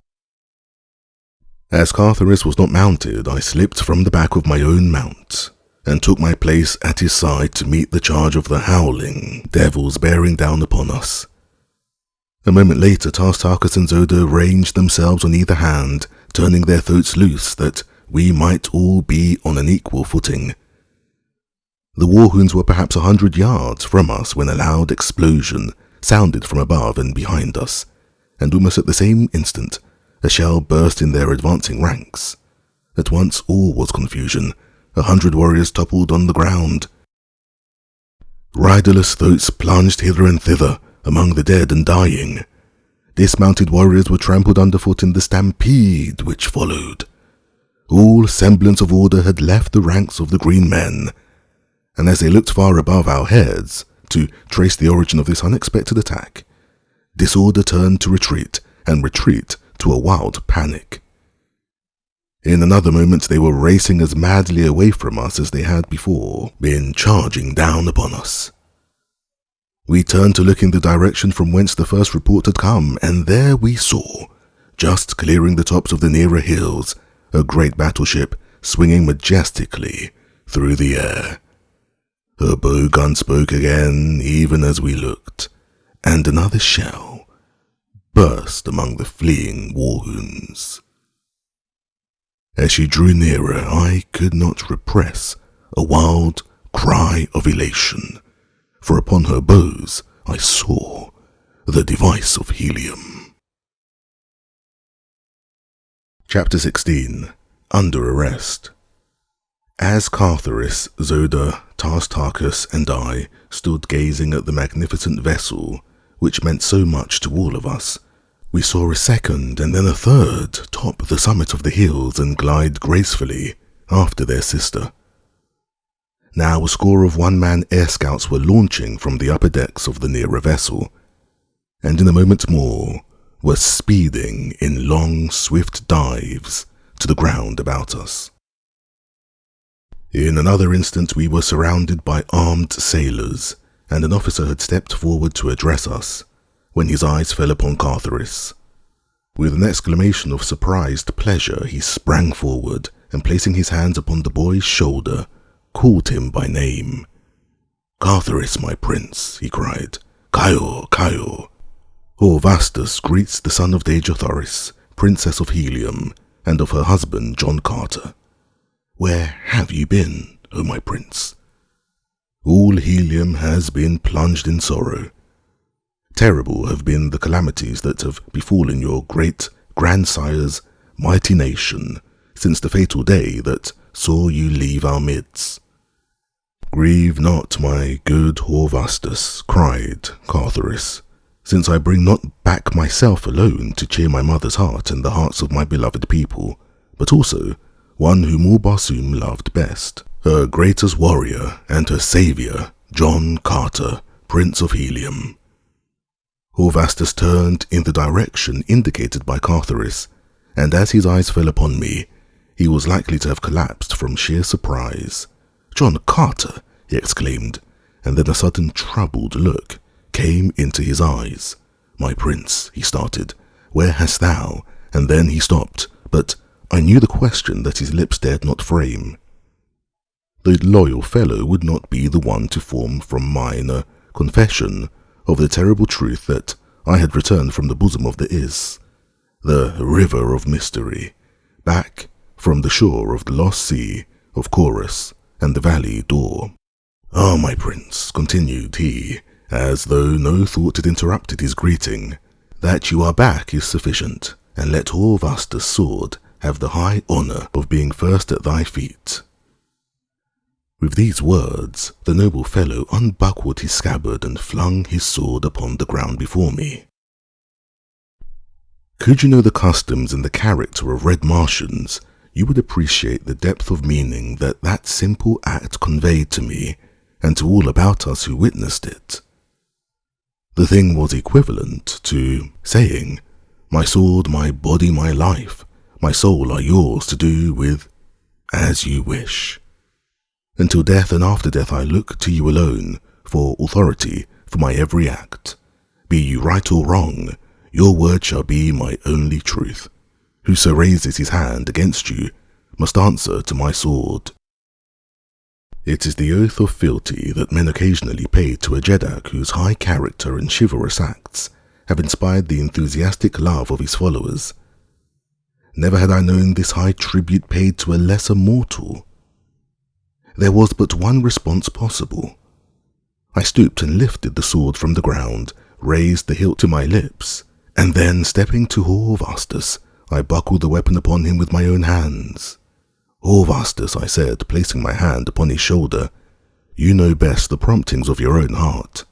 That I shall need your sword I have little doubt, but accept from John Carter, upon his sacred honour, the assurance that he will never call upon you to draw this sword other than in the cause of truth, justice and righteousness." "That I knew, my prince," he replied, "ere ever I threw my beloved blade at your feet." As we spoke, other flyers came and went between the ground and the battleship, and presently a larger boat was launched from above, one capable of carrying 12 persons, perhaps, and dropped lightly near us. As she touched, an officer sprang from her deck to the ground, and advancing to Horvastus, saluted. "Cantus Can desires that this party whom we have rescued be brought immediately to the deck of the Zavarian," he said. As we approached the little craft, I looked about for the members of my party, and for the first time noticed that Thuvia was not among them. Questioning elicited the fact that none had seen her, since Carthoris had sent her thoat galloping madly toward the hills, in the hope of carrying her out of harm's way. Immediately Horvastus dispatched 12 air scouts in as many directions to search for her. It could not be possible that she had gone far since we had last seen her. We others stepped to the deck of the craft that had been sent to fetch us, and a moment later were upon the Zavarian. The first man to greet me was Cantus Can himself. My old friend had won to the highest place in the navy of Helium, but he was still, to me, the same brave comrade who had shared with me the privations of a war-hewn dungeon, the terrible atrocities of the great games, and later the dangers of our search for Dejah Thoris within the hostile city of Zodanga. Then I had been an unknown wanderer upon a strange planet, and he a simple padwar in the navy of Helium. Today he commanded all Helium's great terrors of the skies, and I was a prince of the house of Tardasmors, Jeddak of Helium. He did not ask me where I had been. Like Horvastus, he too dreaded the truth and would not be the one to wrest a statement from me. That it must come some time he well knew, but until it came, he seemed satisfied to know that I was with him once more. He greeted Carthoris and Tarstarchus with the keenest delight, but he asked neither where he had been. He could scarcely keep his hands off the boy. "You do not know, John Carter," he said to me, "how we of Helium love this son of yours. It is as though all the great love we bore his noble father and his poor mother had been centered in him. When it became known that he was lost, 10 million people wept." "What mean you, Cantus Can?" I whispered, "by his poor mother?" For the words had seemed to carry a sinister meaning which I could not fathom. He drew me to one side. "For a year," he said, "ever since Carthoris disappeared, Dejah Thoris has grieved and mourned for her lost boy. The blow of years ago, when you did not return from the atmosphere plant, was lessened to some extent by the duties of motherhood, for your son broke his white shell that very night. That she suffered terribly then, all Helium knew, for did not all Helium suffer with her the loss of her lord? But with the boy gone, there was nothing left, and after expedition upon expedition returned with the same hopeless tale of no clue as to his whereabouts. Our beloved princess drooped lower and lower until all who saw her felt that it could be but a matter of days ere she went to join her loved ones within the precincts of the valley door. As a last resort, Mors Kajak, her father, and Tardus Mors, her grandfather, took command of 2 mighty expeditions, and a month ago sailed away to explore every inch of ground in the northern hemisphere of Barsoom. For 2 weeks no word has come back from them, but rumours were rife that they had met with a terrible disaster, and that all were dead. About this time Zataras renewed his importunities for her hand in marriage. He has been forever after her since she disappeared, She hated him and feared him, but with both her father and grandfather gone, Dejah Thoris was very powerful, for he is still Jed of Zodanga, to which position you will remember Tardis Moors appointed him after you had refused the honour. He had a secret audience with her 6 days ago. What took place none knows, but the next day Dejah Thoris had disappeared, and with her had gone a dozen of her household guard and body servants, including Sola, the Green Woman, Tarkis's daughter, you recall. No word left they of their intentions, but it is always thus with those who go upon the voluntary pilgrimage from which none returns. We cannot think aught than that Dejah Thoris has sought the icy bosom of Is, and that her devoted servants have chosen to accompany her. Dejah Thoris was at Helium when she disappeared. He commands this fleet, which has been searching for her since. No trace of her have we found, and I fear that it be a futile quest.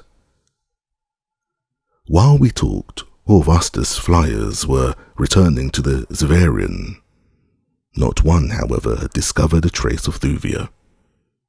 I was much depressed over the news of Dejah Thoris's disappearance, and now there was added the further burden of apprehension concerning the fate of this girl whom I believed to be the daughter of some proud Barsoomian house, and it had been my intention to make every effort to return her to her people. I was about to ask Kantas Khan to prosecute a further search for her when a flyer from the flagship of the fleet arrived at the Zavarian with an officer bearing a message to Kantas Khan from Aris.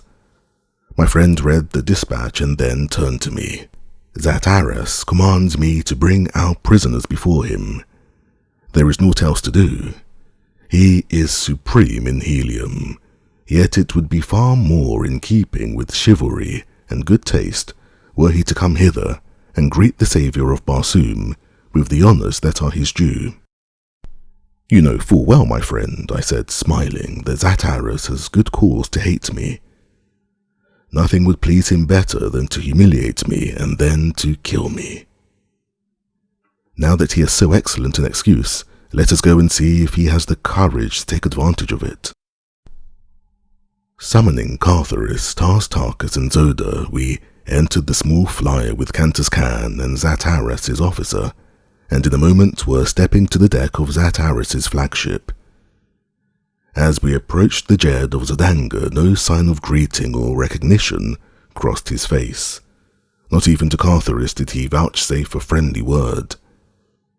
His attitude was cold, haughty, and uncompromising. "Kaor Dejah Thoris," I said in greeting, but he did not respond. "Why were these prisoners not disarmed?" he asked to Kantas Khan.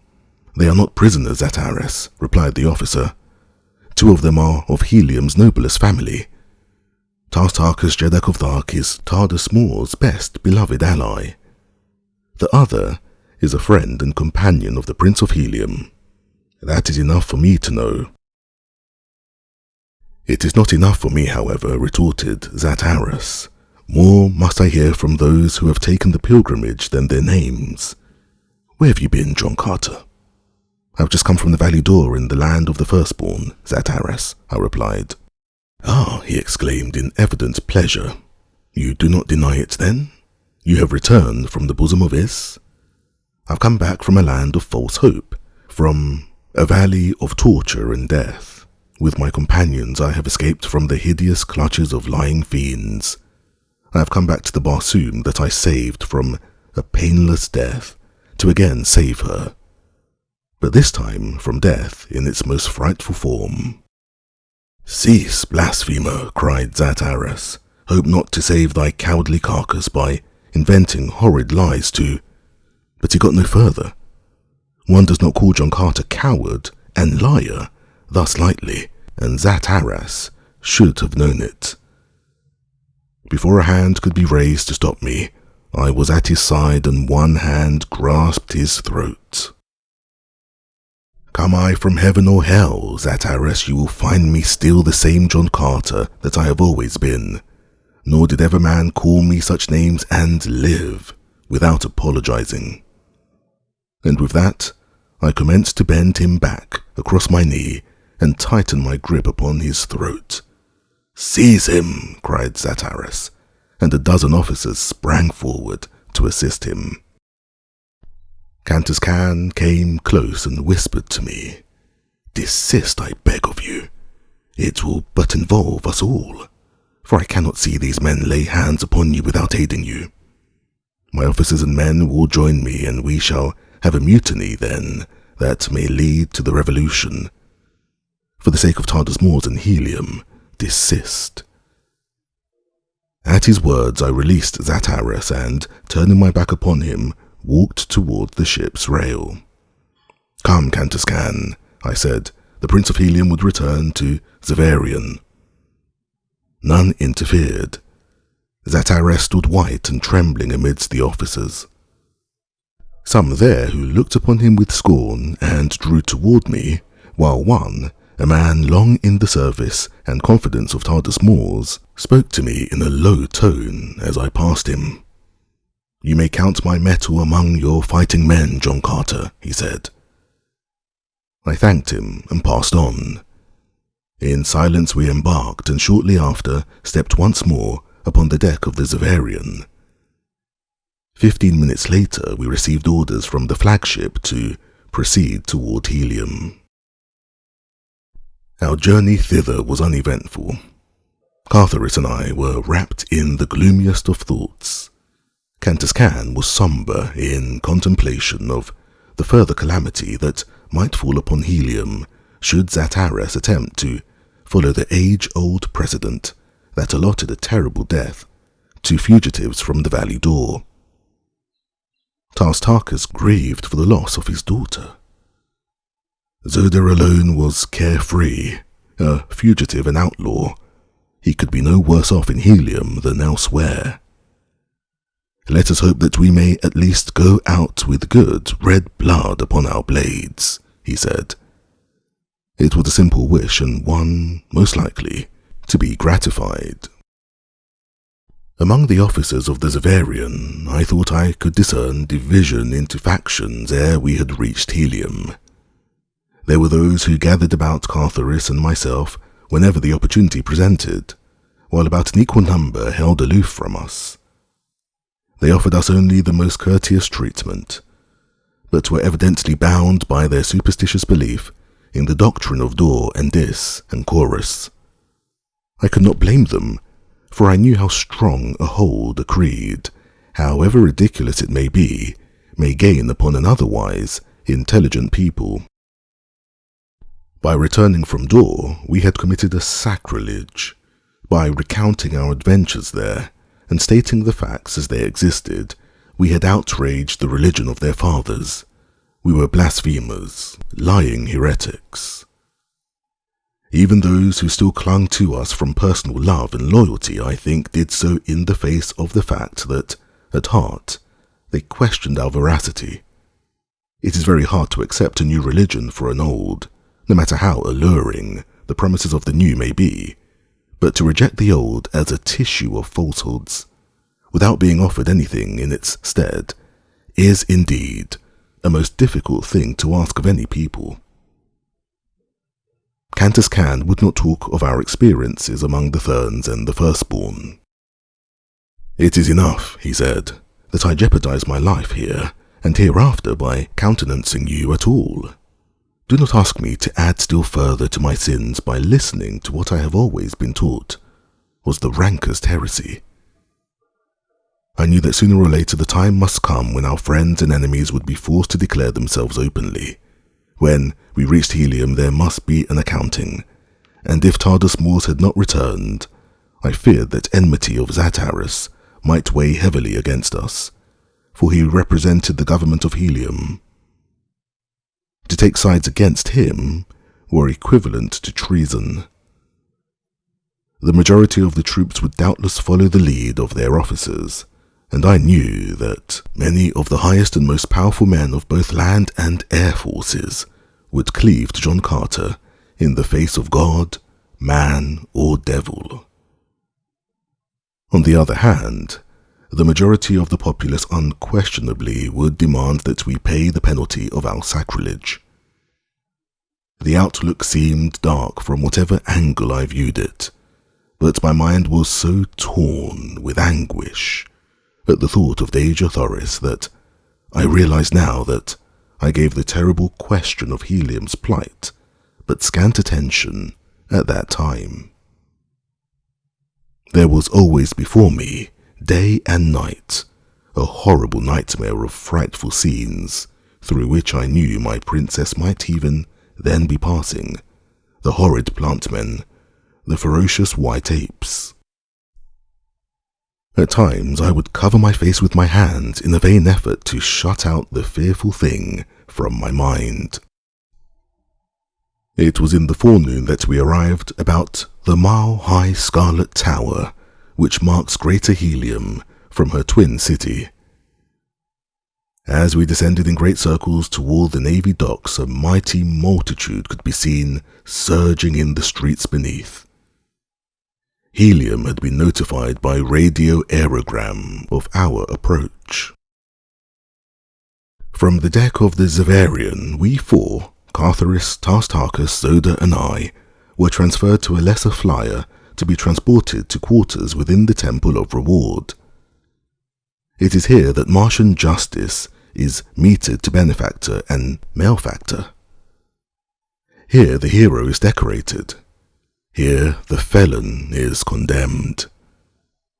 We were taken into the temple from the landing stage upon the roof, so that we did not pass among the people at all, as is customary.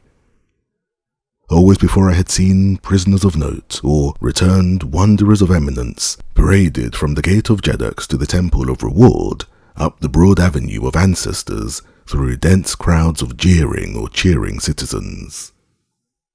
I knew that Zataras dared not trust the people near to us, for he feared that their love of Cartharis and myself might break into a demonstration which would wipe out their superstitious horror of the crime we were to be charged with. What his plans were, I could only imagine, but that they were sinister was evidenced by the fact that only his most trusted servitors accompanied us upon the flyer to the Temple of Reward. We were lodged in a room upon the south side of the temple, overlooking the avenue of ancestors, down which we could see the full length of the gate of Jeddux, 5 miles away. The people in the temple plaza and in the streets for a distance of a full mile were standing as close packed as it was possible for them to get. They were very orderly. There were neither scoffs nor plaudits, and when they saw us at the window above them, there were many who buried their faces in their arms and wept. Late in the afternoon, a messenger arrived from Zataras to inform us that we would be tried by an impartial body of nobles in the great hall of the temple at the first Zode on the following day, or about 8:40 a.m. Earth time. Wherever Captain Carter has used Martian measurements of time, distance, weight, and the like, I have translated them into so nearly their equivalent in earthly values as possible. His notes contain many Martian tables and a great volume of scientific data, but since the International Astronomic Society is at present engaged in classifying, investigating, and verifying this vast fund of remarkable and valuable information, I have felt that it will add nothing to the interest of Captain Carter's story or to the sum total of human knowledge to maintain a strict adherence to the original manuscript in these matters, while it might readily confuse the reader and detract from the interest of the history. For those who may be interested, however, I will explain that the Martian day is a trifle over 24 hours, 37 minutes duration, Earth time. This the Martians divide into 10 equal parts, commencing the day at about 6 a.m. Earth time. The zodes are divided into 50 shorter periods, each of which in turn is composed of 200 brief periods of time, about equivalent to the earthly second. The Barsoomian table of time, as here given, is but a part of the full table appearing in Captain Carter's notes. Here is the table. 200 tals is 1 zat, 50 zats, 1 zode, 10 zodes, 1 revolution of Mars upon its axis. Chapter 17. The Death Sentence. A few moments before the appointed time on the following morning, a strong guard of Zataris' officers appeared at our quarters to conduct us to the great hall of the temple. In twos, we entered the chamber and marched down the broad aisle of hope, as it is called, to the platform in the center of the hall. Before and behind us marched armed guards, while 3 solid ranks of Zodangan soldiery lined either side of the aisle from the entrance to the rostrum. As we reached the raised enclosure, I saw our judges. As is the custom upon Barsoom, there were 31 supposedly selected by lot from men of the noble class, for nobles were on trial. But to my amazement I saw no single friendly face among them. Practically, all were Zodangans, and it was I to whom Zodanga owed her defeat at the hands of the Green Hordes and her subsequent vassalage to Helium. There could be little justice here on John Carter's part, or his sons, or for the great Thark who had commanded the savage tribesmen who overran Zodanga's broad avenues, looting, burning, and murdering. About us the vast, circular Colosseum was packed to its full capacity. All classes were represented, all ages, and both sexes. As we entered the hall, the hum of subdued conversation ceased until, as we halted upon the platform or throne of righteousness, the silence of death enveloped the 10,000 spectators. The judges were seated in a great circle about the periphery of the circular platform. We were assigned seats with our backs towards a small platform in the exact center of a larger one.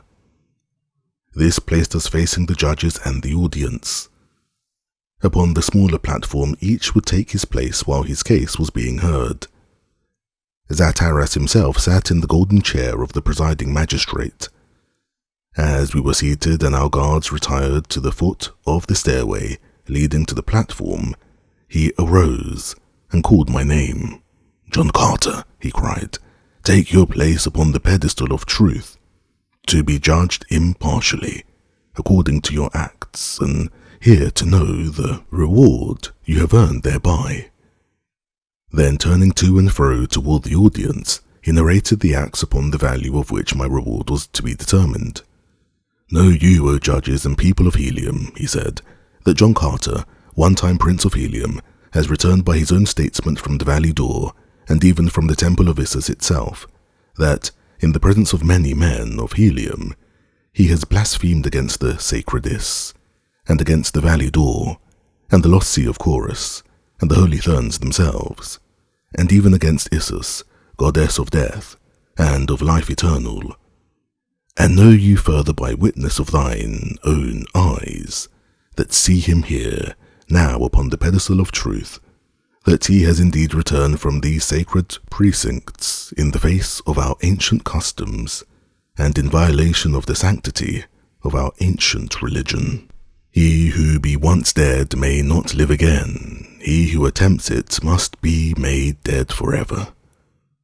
Judges, your duty lies plain before you. Here can be no testimony in contravention of truth. What reward shall be meted to John Carter in accordance with the acts he has committed?" "Death," shouted one of the judges. And then a man sprang to his feet in the audience and, raising his hand on high, cried, "Justice, justice, justice!" It was Cantus Can, and as all eyes turned toward him, he leaped past the Zodangan soldiery and sprang upon the platform. "What manner of justice be this?" he cried to Zataris. "The defendant has not been heard, nor has he had opportunity to call others in his behalf. In the name of the people of Helium, I demand fair and impartial treatment for the Prince of Helium." A great cry arose from the audience then, "Justice! Justice! Justice!" and Zat Aras dared not deny them. "Speak then," he snarled, turning to me, "but blaspheme not against the things that are sacred upon Barsoom."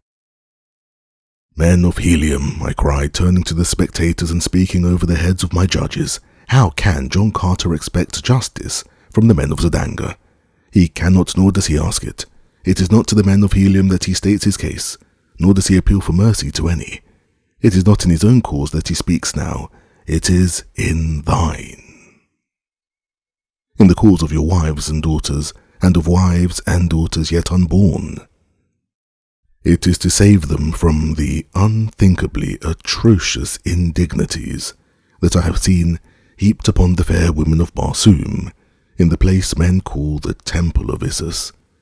It is to save them from the sucking embrace of the plant men, from the fangs of the great white apes of Dor, from the cruel lust of the holy Therns, from all that the cold, dead Is carries them to, from homes of love and life and happiness. Sits there no man here who does not know the history of John Carter, how he came among you from another world and rose from a prisoner among the green men, through torture and persecution, to a place high among the highest of Barsoom. Nor did you ever know John Carter to lie in his own behalf, or to say aught that might harm the people of Barsoom, or to speak lightly of the strange religion which he respected without understanding. There be no man here or elsewhere upon Barsoom today who does not owe his life directly to a single act of mine, in which I sacrificed myself and the happiness of my princess that you might live. And so, men of Helium, I think that I have the right to demand that I be heard, that I be believed, and that you let me serve you and save you from the false hereafter of Dor and Isis, as I saved you from the real death that other day. It is to you of Helium that I must speak now. When I am done, let the men of Zodanga have their will against me.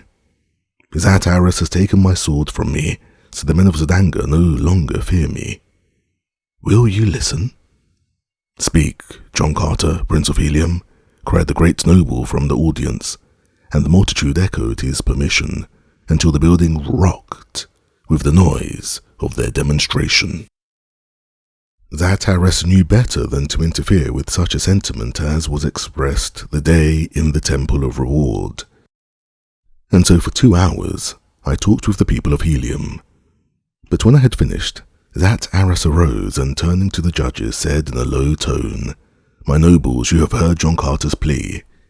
Every opportunity has been given him to prove his innocence, if he be not guilty, but instead he has but utilized the time in further blasphemy. What, gentlemen, is your verdict?" "Death to the blasphemer," cried one, springing to his feet, and in an instant the entire 31 judges were on their feet with upraised swords in token of the unanimity of their verdict. If the people did not hear Zat Aras's charge, they certainly did hear the verdict of the tribunal. A sullen murmur rose louder and louder about the packed Colosseum, and then Cantus Khan, who had not left the platform since first he had taken his place near me, raised his hand for silence. When he could be heard, he spoke to the people in a cool and level voice. "You have heard the fate that the men of Zodanga would meet to Helium's noblest hero. It may be the duty of the men of Helium to accept the final verdict. Let each man act to his own heart. Here is the answer of Cantus Khan, head of the Navy of Helium, to Zat Aras and his judges," and with that he unbuckled his scabbard and threw his sword at my feet. In an instant the soldiers and citizens, officers and nobles were crowding past the soldiers of Zodanga and forcing their way to the throne of righteousness. 100 men surged up on the platform, and 100 blades rattled and clanked to the floor at my feet. Zat Aras and his officers were furious, but they were helpless, One by one I raised the swords to my lips and buckled them again upon their owners. "Come," said Cantus Can, "we will escort John Carter and his party to his own palace." And they formed about us and started toward the stairs leading to the Isle of Hope. "Stop!" cried Dejah Thoris. "Soldiers of Helium, let no prisoner leave the throne of righteousness." The soldiery from Zodanga were the only organized body of Heliometic troops within the temple, but I do not think that he looked for the opposition that was raised the moment the soldiers advanced toward the throne. From every quarter of the Colosseum swords flashed, and men rushed threateningly upon the Zodangans. Someone raised a cry, "Tardas Mors is dead! 1,000 years to John Carter, Jeddak of Helium."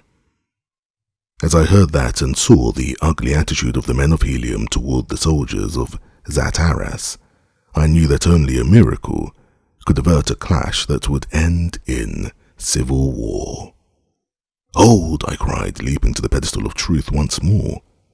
"Let no man move till I am done. A single sword thrust here today may plunge Helium into a bitter and bloody war, the results of which none can foresee. It will turn brother against brother and father against son. No man's life is worth that sacrifice. Rather would I submit to the biased judgment of Dejah Thoris than be the cause of civil strife in Helium. Let us each give a point to the other, and let this entire matter rest until Tardas Mors returns, and Mors Kajak his son. If neither be back at the end of a year, a second trial may be held. The thing has a precedent." And then turning to Dejah Thoris, I said in a low voice, "Unless you be a bigger fool than I take you to be, you will grasp the chance I am offering you ere it is too late. Once that multitude of swords below is drawn against your soldiery, no man upon Barsoom, not even Tardas Mors himself, can avert the consequences. What say you? Speak quickly." The Jed of Zodangan Helium raised his voice to the angry sea beneath us. "Stay your hands, men of Helium," he shouted, his voice trembling with rage. "The sentence of the court is passed, but the day of retribution has not been set. I, Dejah Thoris, Jed of Zodanga, appreciating the royal connections of the prisoner and his past services to Helium and Barsoom, grant a respite of 1 year, or until the return of Mors Kajak, or Tardas Mors, to Helium. Disperse quietly to your houses. Go." No one moved. Instead, they stood in tense silence, with their eyes fastened upon me, as though waiting for a signal to attack. "Clear the temple," commanded Dejah Thoris in a low tone to one of his officers. Fearing the result of an attempt to carry out his order by force, I stepped to the edge of the platform and, pointing toward the main entrance, bid them pass out. As one man, they entered at my request and filed, silent and threatening, past the soldiers of Dejah Thoris, Jed of Zodanga, who stood scowling in impotent rage. Cantus Can, with the others who had sworn allegiance to me, still stood upon the throne of righteousness with me. "Come," said Cantus Can to me, "we will escort you to your palace, my prince. Come, Cartharis and Zoda. Come, Tartarchus." And with a haughty sneer for Dejah Thoris upon his handsome lips, he turned and strode to the throne steps and up the Isle of Hope. We 4 and the 100 loyal ones followed behind him. Nor was a hand raised to stay us, though glowering eyes followed our triumphal march through the temple. In the avenues we found a press of people, but they opened a pathway for us, and many were the swords that were flung at my feet as I passed through the city of Helium toward my palace upon the outskirts. Here my old slaves fell upon their knees and kissed my hands as I greeted them. They cared not where I had been. It was enough that I had returned to them. "Master," cried one, "if our divine princess were but here, this would be a day indeed." Tears came to my eyes so that I was forced to turn away that I might hide my emotions. Cartharis wept openly as the slaves pressed about him with expressions of affection and words of sorrow for our common loss. It was now that Dejah Thoris for the first time learned that his daughter, Sola, had accompanied Dejah Thoris upon the last long pilgrimage. I had not the heart to tell him what Cantus Can had told me. With the stoicism of the Green Martian, he showed no sign of suffering, yet I knew that his grief was as poignant as my own. In marked contrast to his kind, he had, in well-developed form, the kindlier human characteristics of love, friendship, and charity. It was a sad and sombre party that sat at the feast of welcome in the great dining hall of the palace of the Prince of Helium that day. We were 100 strong, not counting the members of my little court, for Dejah Thoris and I had maintained a household consistent with our royal rank. The board, according to Red Martian custom, was triangular, for there were 3 in our family. Thoris and I presided in the centre of our sides of the table. Midway of the third side, Dejah Thoris's high-backed carven chair stood vacant, except for her gorgeous wedding trappings and jewels which were draped upon it. Behind stood a slave, as in the days when his mistress had occupied her place at the board, ready to do her bidding. It was the way upon Barsoom, so I endured the anguish of it, though it wrung my heart to see that silent chair, where should have been my laughing and vivacious princess, keeping the great hall ringing with her merry gaiety. At my right sat Cantus Can, while to the right of Dejah Thoris's empty place, Dejah Thoris sat in a huge chair before a raised section of the board, which years ago I had constructed to meet the requirements of his mighty bulk. The place of honour at the Martian board is always at the hostess's right, and this place was ever reserved by Dejah Thoris for the great Thark upon the occasions that he was in Helium. Hors Vastus sat in the seat of honour upon Thoris's side of the table. There was little general conversation. It was a quiet and saddened party. The loss of Dejah Thoris was still fresh in the minds of all, and to this was added fear for the safety of Tardar's Moors and Moors Kajak, as well as doubt and uncertainty as to the fate of Helium, should it prove true that she was permanently deprived of her great Jeddak. Suddenly our attention was attracted by the sound of distant shouting, as of many people raising their voices at once, but whether in anger or rejoicing we could not tell. Nearer and nearer came the tumult. A slave rushed into the dining hall to cry that a great concourse of people was swarming through the palace gates. A second burst upon the heels of the first, alternately laughing and shrieking as a madman. "Dejah Thoris is found," he cried, "a messenger from Dejah Thoris." I waited to hear no more. The great windows of the dining hall overlooked the avenue leading to the main gates. They were upon the opposite side of the hall from me, with the table intervening. I did not waste time in circling the great board. With a single leap I cleared the table and diners and sprang upon the balcony beyond. 30 feet below lay the scarlet sword of the lawn, and beyond were many people crowding about a great thoat which bore a rider headed toward the palace. I vaulted to the ground below and ran swiftly toward the advancing party. As I came near to them, I saw that the figure on the thoat was Sola. "Where is the Princess of Helium?" I cried. The green girl slid from her mighty mount and ran toward me. "Oh, my prince, she cried. "She's gone forever. Even now she may be a captive upon the lesser moon. The black pirates of Barsoom have stolen her." Sola's story. Once within the palace, I drew Sola to the dining hall, and when she had greeted her father after the formal manner of the Green Men, she told the story of the pilgrimage and capture of Dejah Thoris. 7 days ago, after her audience with Zataras, Dejah Thoris attempted to slip from the palace in the dead of night.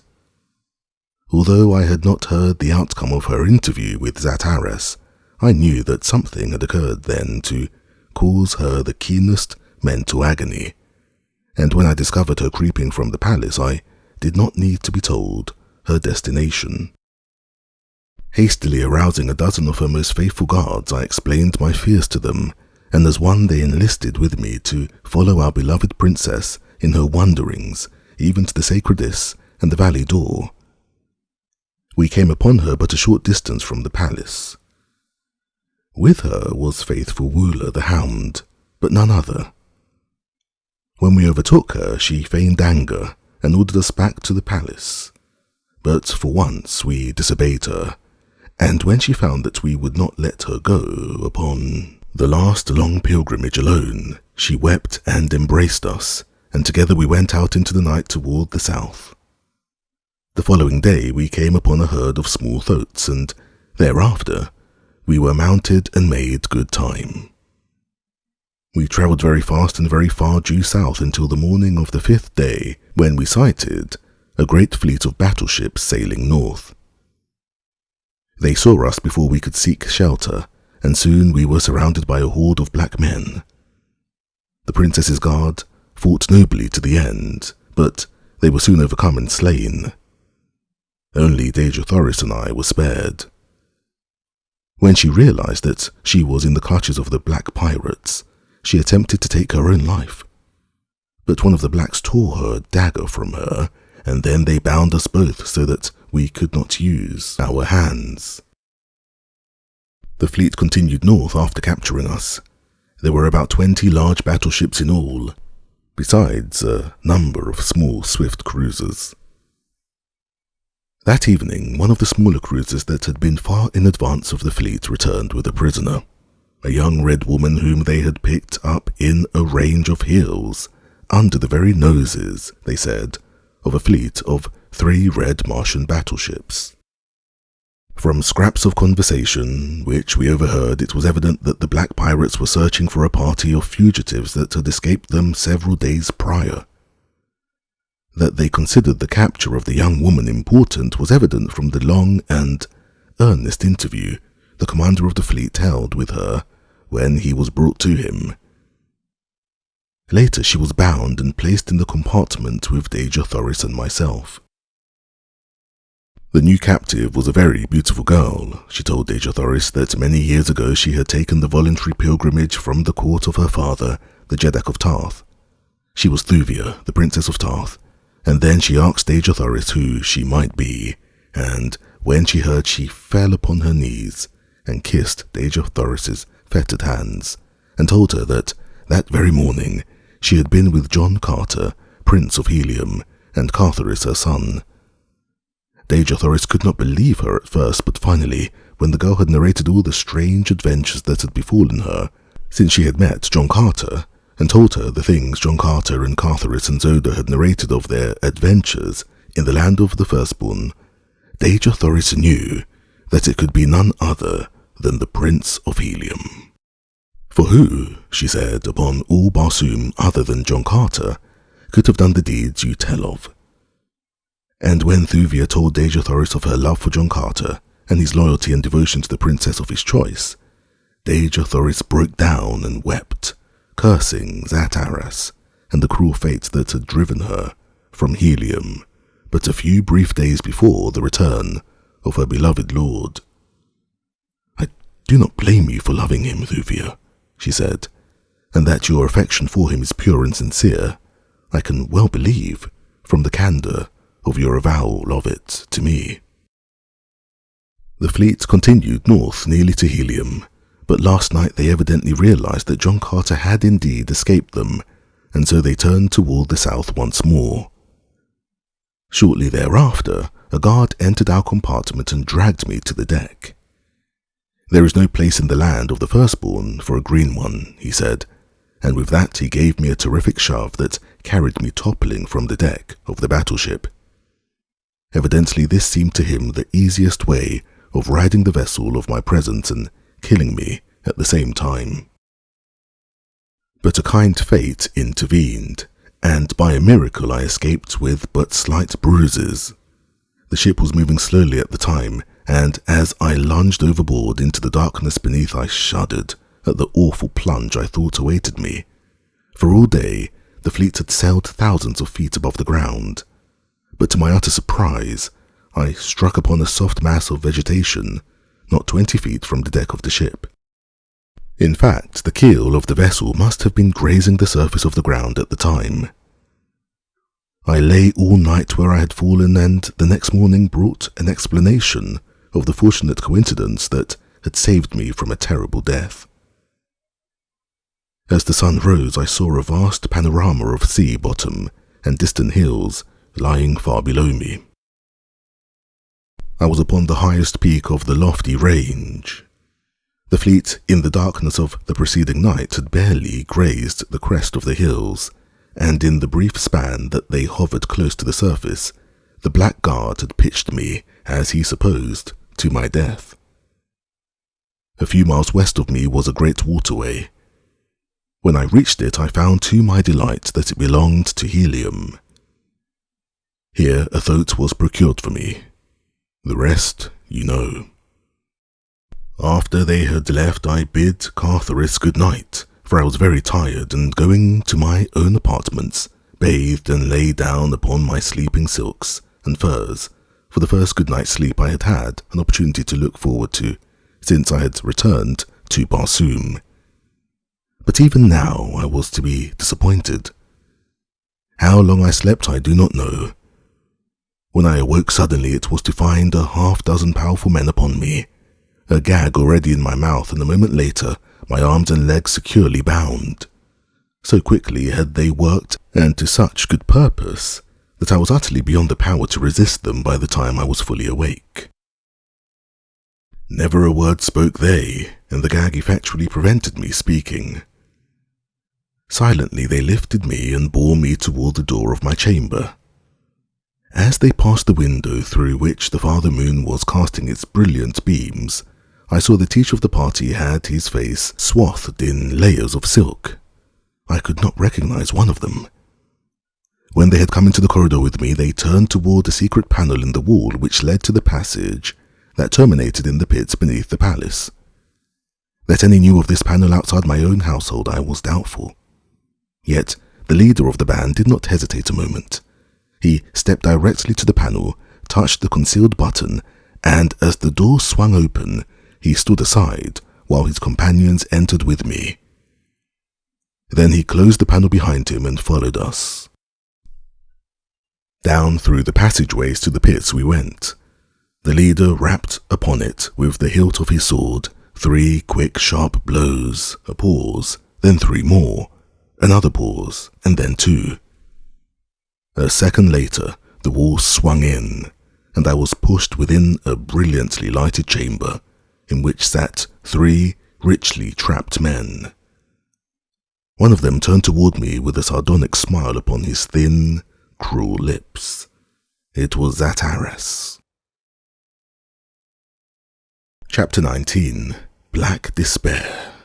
Ah, Dejah Thoris, to what kindly circumstance am I indebted for the pleasure of this unexpected visit from the Prince of Helium? While he was speaking, one of my guards had removed the gag from my mouth, but I made no reply to Dejah Thoris, simply standing there in silence, with level gaze fixed upon the Jed of Zidanga. And I doubt not that my expression was coloured by the contempt I felt for the man.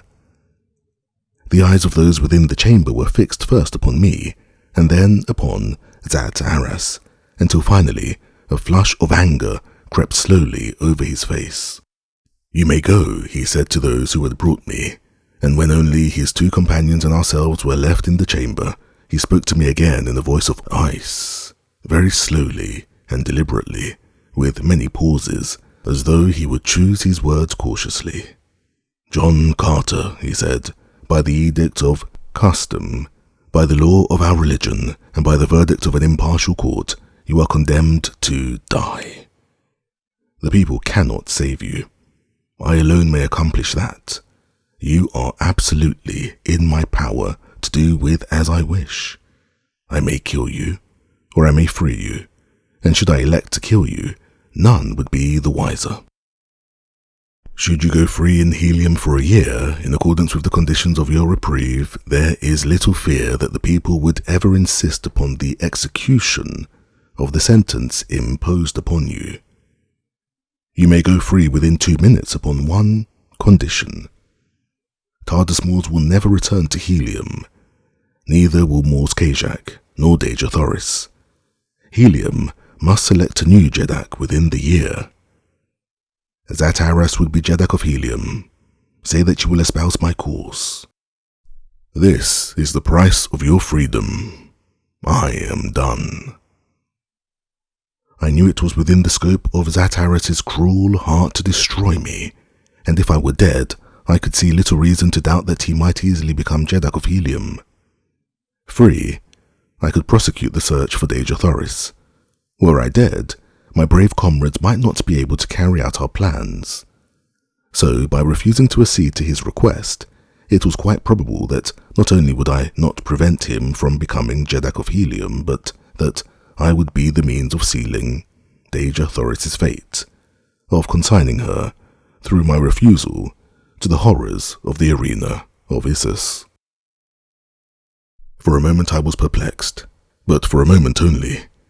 The proud daughter of 1,000 Jeddaks would choose death to a dishonorable alliance such as this, nor could John Carter do less for helium than his princess would do.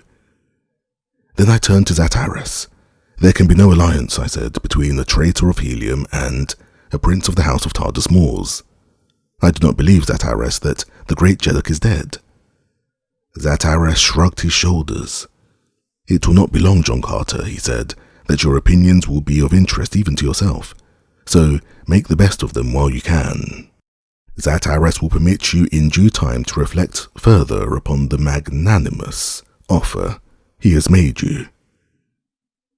Into the silence and darkness of the pit you will enter upon your reflection this night with the knowledge that, should you fail within a reasonable time to agree to the alternative which has been offered you, never shall you emerge from the darkness and the silence again, nor shall you know at what minute the hand will reach out through the darkness and the silence with the keen dagger that shall rob you of your last chance to win again the warmth and the freedom and joyousness of the outer world. Dejah Thoris clapped his hands as he ceased speaking. The guards returned. Dejah Thoris waved his hand in my direction. To the pits, he said. That was all. 4 men accompanied me from the chamber, and with a radium hand light to illume the way, escorted me through seemingly interminable tunnels, down, ever down beneath the city of helium. At length they halted within a fair-sized chamber. There were rings set in the rocky walls. To them chains were fastened, and at the ends of many of the chains were human skeletons. One of these they kicked aside, and unlocking the huge padlock that had held a chain about what had once been a human ankle, they snapped the iron band about my own leg. Then they left me, taking the light with them. Utter darkness prevailed. For a few minutes I could hear the clanking of accoutrements, but even this grew fainter and fainter, until at last the silence was as complete as the darkness. I was alone with my gruesome companions, with the bones of dead men, whose fate was likely but the index of my own.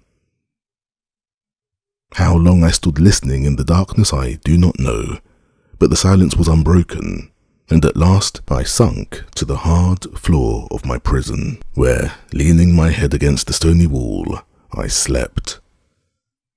It must have been several hours later that I awakened to find a young man standing before me.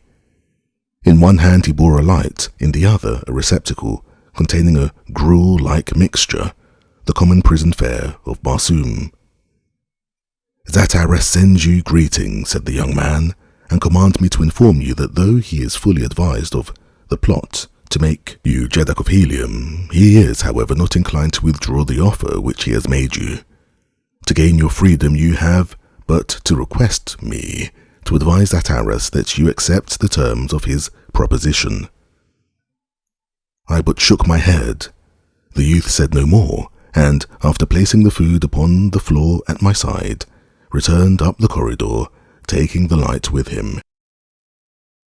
Twice a day, for many days, this youth came to my cell with food, and ever the same greetings from Dejah Thoris. For a long time I tried to engage him in conversation upon other matters, but he would not talk, and so at length I desisted. For months I sought to devise methods to inform Thoris of my whereabouts. For months I scraped and scraped upon a single link of the massive chain which held me, hoping eventually to wear it through, that I might follow the youth back through the winding tunnels to a point where I could make a break for liberty. I was beside myself with anxiety for knowledge of the progress of the expedition which was to rescue Dejah Thoris. I felt that Thoris would not let the matter drop, were he free to act, but insofar as I knew, he might also be a prisoner in Dejah Thoris's pits. That Dejah Thoris's spy had overheard our conversation relative to the selection of a new Jeddak I knew, and scarcely a half-dozen minutes prior, we had discussed the details of the plan to rescue Dejah Thoris. The chances were that the matter, too, was well known to him. Thoris, Cantus Can, Tartarchus, Horvastus, and Zoda might even now be the victims of Dejah Thoris's assassins, or else his prisoners. I determined to make at least one more effort to learn something, and to this end I adopted strategy when next the youth came to my cell.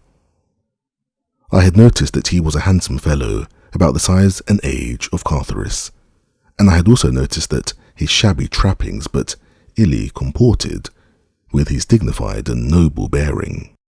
It was with these observations as a basis that I opened my negotiations with him upon his next subsequent visit. As nearly as I could estimate, I had at this time been in the pits for 300 days. If anything was to be done to save Dejah Thoris, it must be done quickly, for were she not already dead, her end must soon come, since those whom Mrs. chose lived but a single year. The next time I heard approaching footsteps, I could scarce await to see if Parthak wore the harness and the sword, but judge if you can my chagrin and disappointment when I saw that he who bore my food was not Parthak. "What has become of Parthak?" I asked, but the fellow would not answer, and as soon as he had deposited my food, turned and retraced his steps to the world above. Days came and went, and still my new jailer continued his duties, nor would he ever speak a word to me, either in reply to the simplest question or of his own initiative. I could only speculate on the cause of Parthak's removal, but that it was connected in some way directly with the note I had given him was most apparent to me. After all my rejoicing, I was no better off than before, for now I did not even know that Thoris lived, for if Parthak had wished to raise himself in the estimation of Dejah Thoris, he would have permitted me to go on precisely as I did, so that he could carry my note to his master in proof of his own loyalty and devotion. 30 days had passed since I had given the youth the note.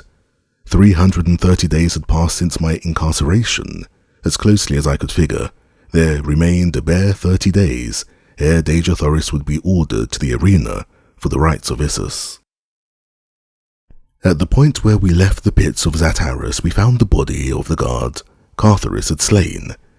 It had not yet been discovered, and in order to still further delay search and mystify the Jed's people, we carried the body with us for a short distance, hiding it in a tiny cell off the main corridor of the pits beneath an adjoining estate. Some half-hour later, we came to the pits beneath our own palace, and soon thereafter emerged into the audience chamber itself, where we found Cantus Can, Tartarchus, Horvastus, and Zoda awaiting us most impatiently. No time was lost in fruitless recounting of my imprisonment.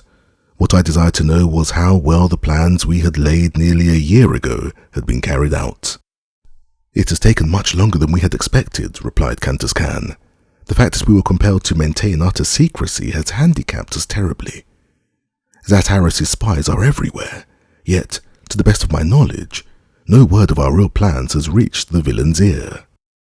Tonight there lies about the great docks at Hastor a fleet of 1,000 of the mightiest battleships that ever sailed above Barsoom, and each equipped to navigate the air of Omian and the waters of Omian itself.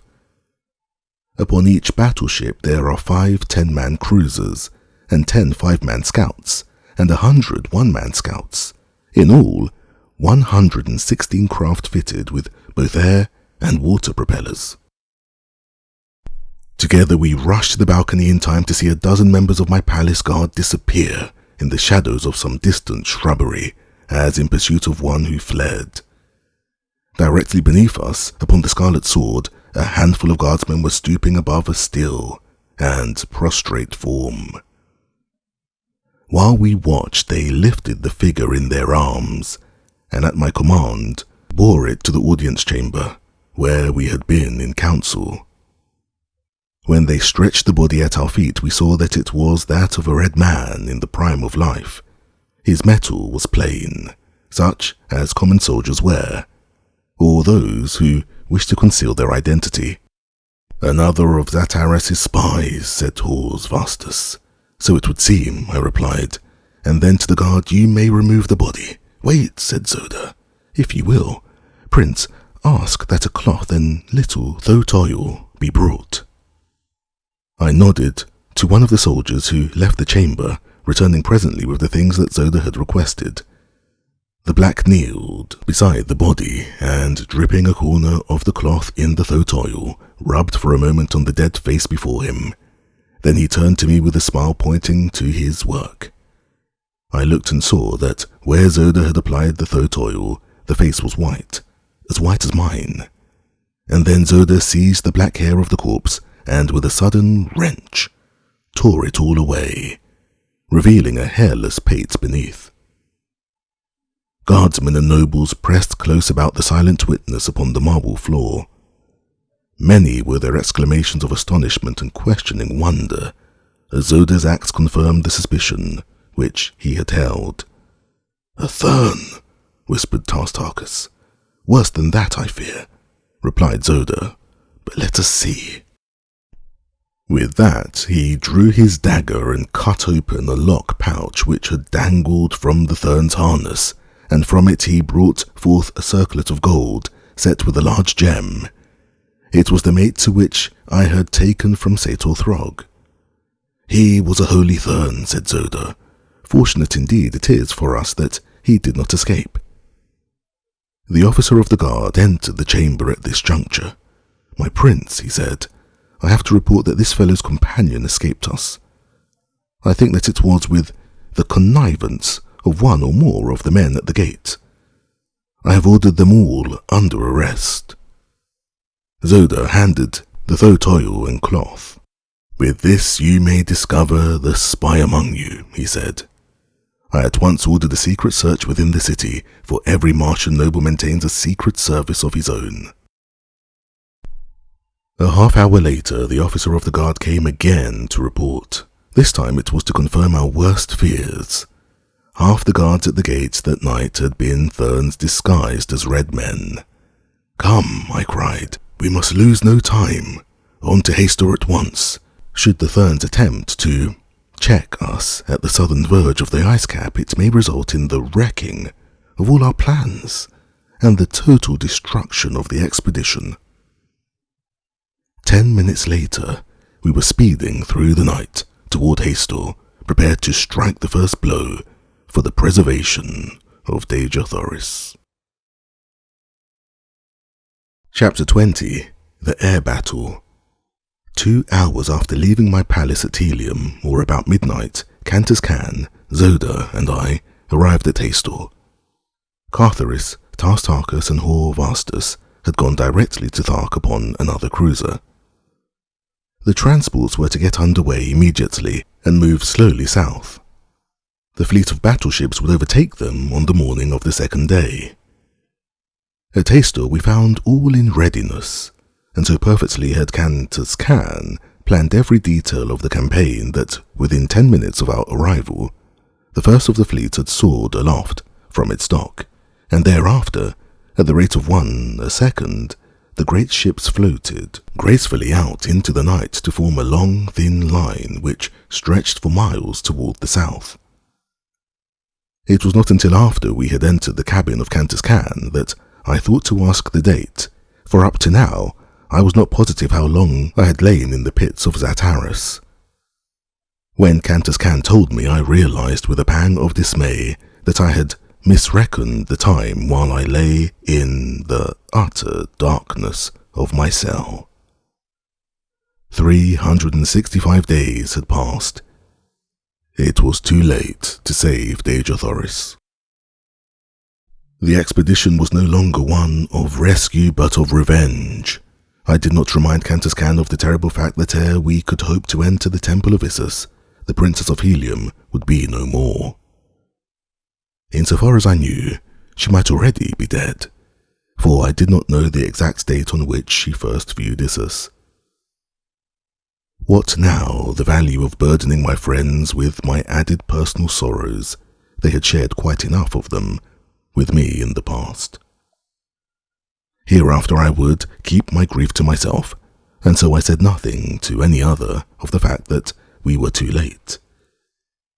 The expedition could yet do much if it could but teach the people of Barsoom the facts of the cruel deception that had been worked upon them for countless ages, and thus save thousands each year from the horrid fate that awaited them at the conclusion of the voluntary pilgrimage. If it could open to the red men the fair valley door, it would have accomplished much, and in the land of lost souls between the mountains of Otz and the ice barrier were many broad acres that needed no irrigation to bear rich harvests. Here at the bottom of a dying world was the only natural productive area upon its surface.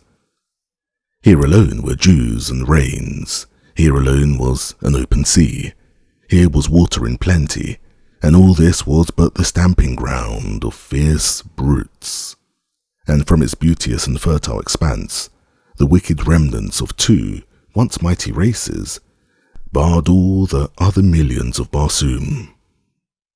Could I but succeed in once breaking down the barrier of religious superstition which had kept the red races from this El Dorado, it would be a fitting memorial to immortal virtues of my princess.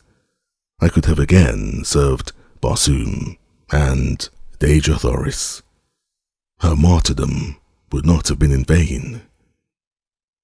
On the morning of the second day, we raised the great fleet of transports and their consorts at the first flood of dawn, and soon were near enough to exchange signals.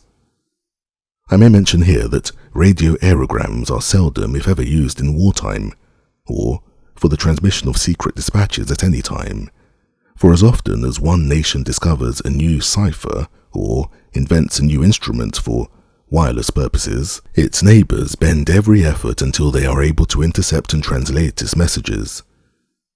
For so long a time has this gone on that practically every possibility of wireless communication has been exhausted, and no nation dares transmit dispatches of importance in this way. Tarkas reported all well with the transports. The battleships passed through to take an advanced position, and the combined fleets moved slowly over the ice cap, hugging the surface closely to prevent detection by the Therns whose land we were approaching. Far in advance of all, a thin line of one man, air scouts protected us from surprise, and on either side they flanked us, while a smaller number brought up the rear some 20 miles behind the transports. In this formation we had progressed toward the entrance of Omian for several hours when one of our scouts returned from the front to report that the cone-like summit of the entrance was in sight. At almost the same instant another scout from the left flank came racing toward the flagship. His very speed bespoke the importance of his information. Kantus Kan and I awaited him upon the little forward deck which corresponds with the bridge of earthly battleships. Scarcely had his tiny flyer come to rest upon the broad landing deck of the flagship ere he was bounding up the stairway to the deck where we stood. "A great fleet of battleships south-southeast, my prince," he cried, There must be several thousands, and they are bearing down directly upon us. The Thurn spies were not in the palace of John Carter for nothing, said Kantus Kan to me. Your orders, Prince. Dispatch 10 battleships to guard the entrance of Omian, with orders to let no hostile enter or leave the shaft. That will bottle up the great fleet of the Firstborn. Form the balance of the battleships into a great V with the apex pointing directly south-southeast. Order the transports surrounded by their convoys to follow closely in the wake of the battleships until the point of the V has entered the enemy's line. Then the V must open outward at the apex.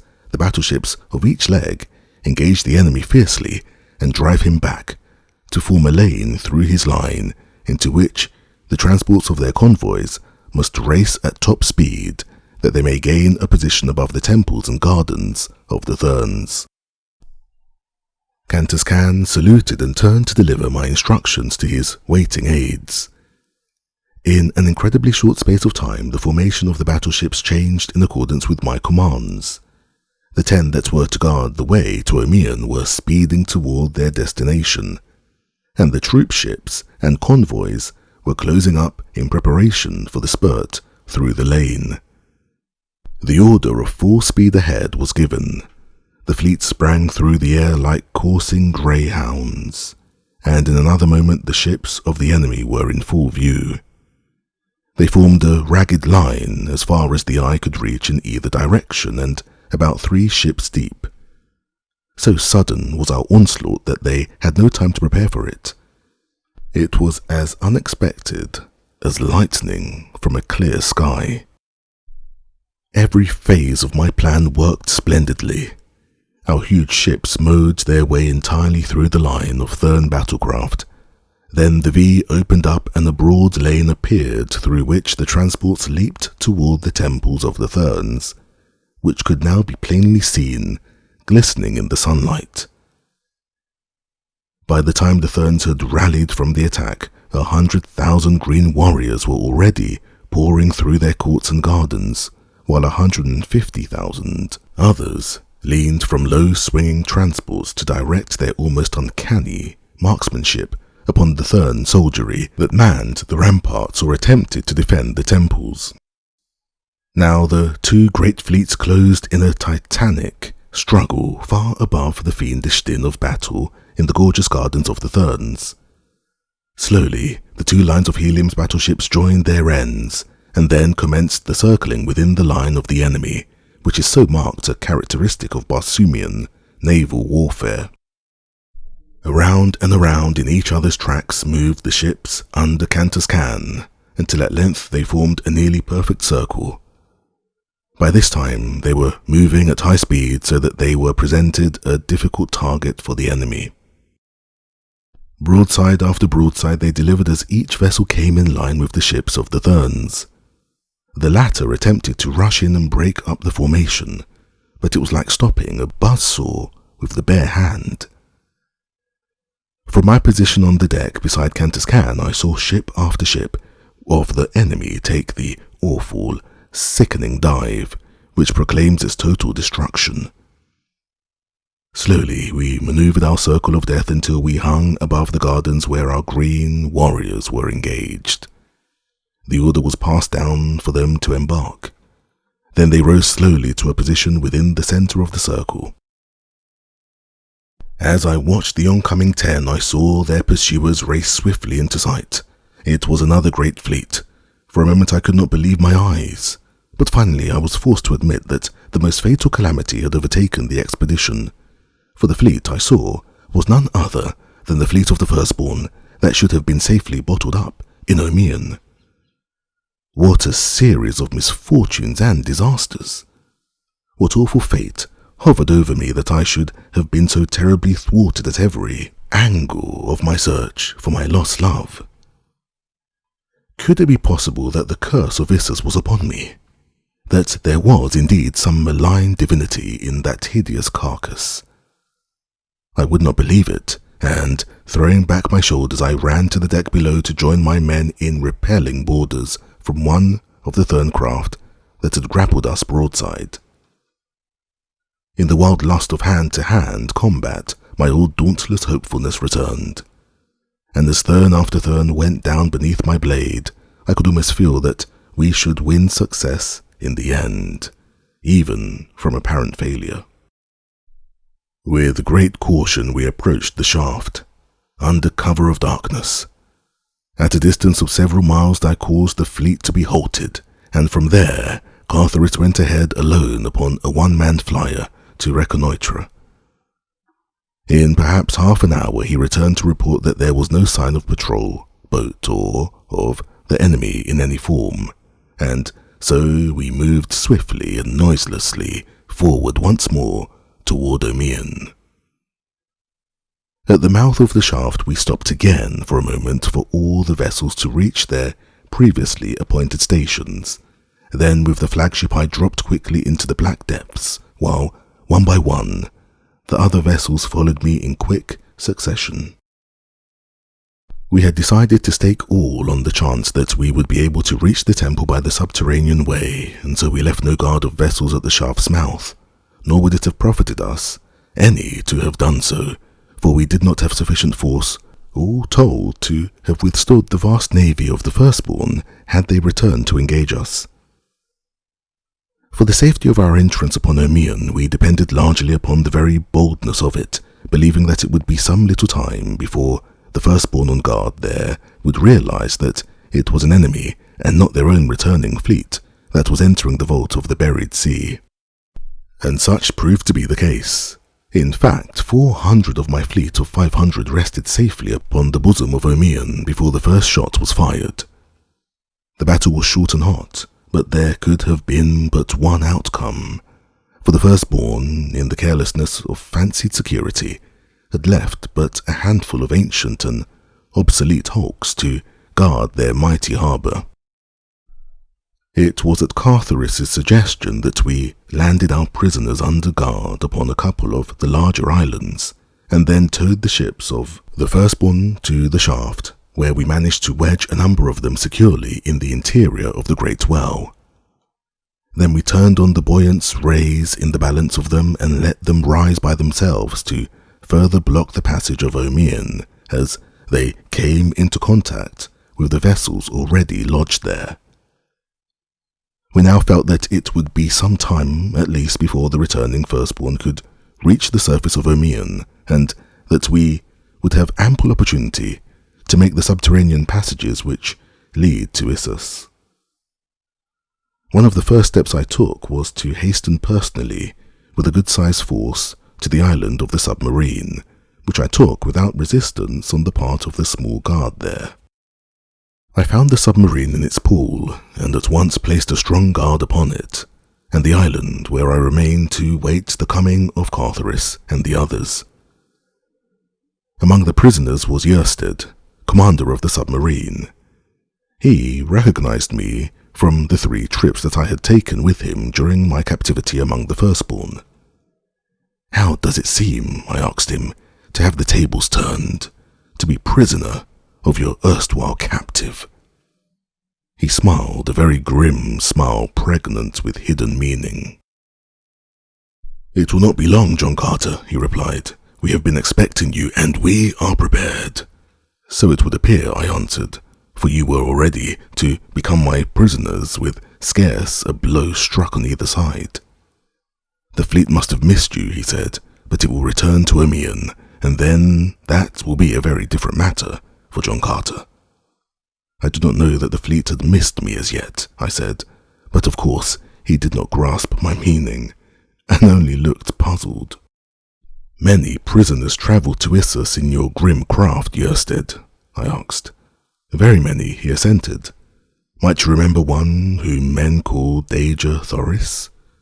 "Well, indeed, for her great beauty, and then, too, for the fact that she was wife to the first mortal that ever escaped from Issus through all the countless ages of her godhood.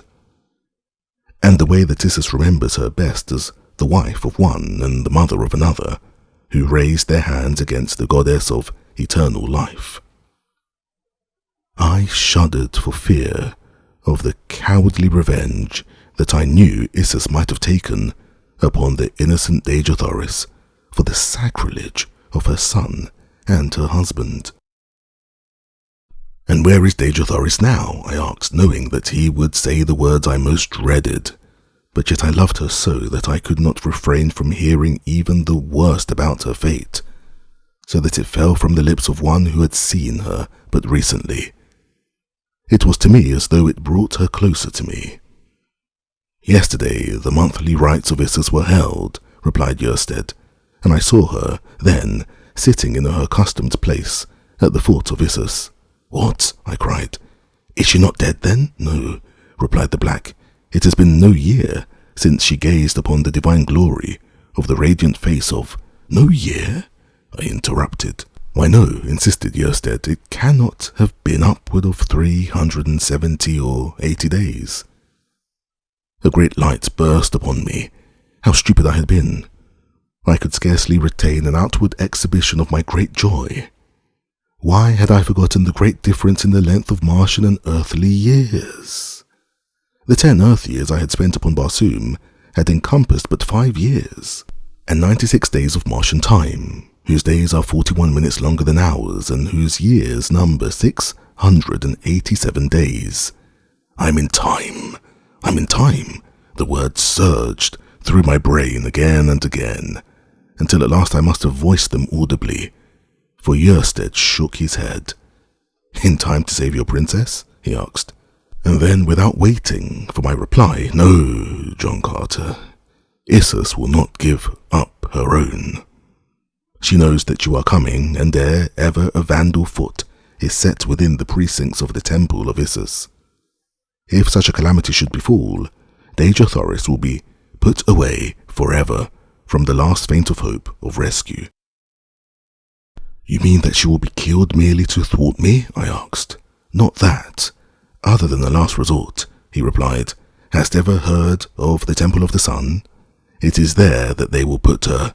It lies far within the inner court of the Temple of Issus, a little temple that raises a thin spire far above the spires and minarets of the great temple that surrounds it.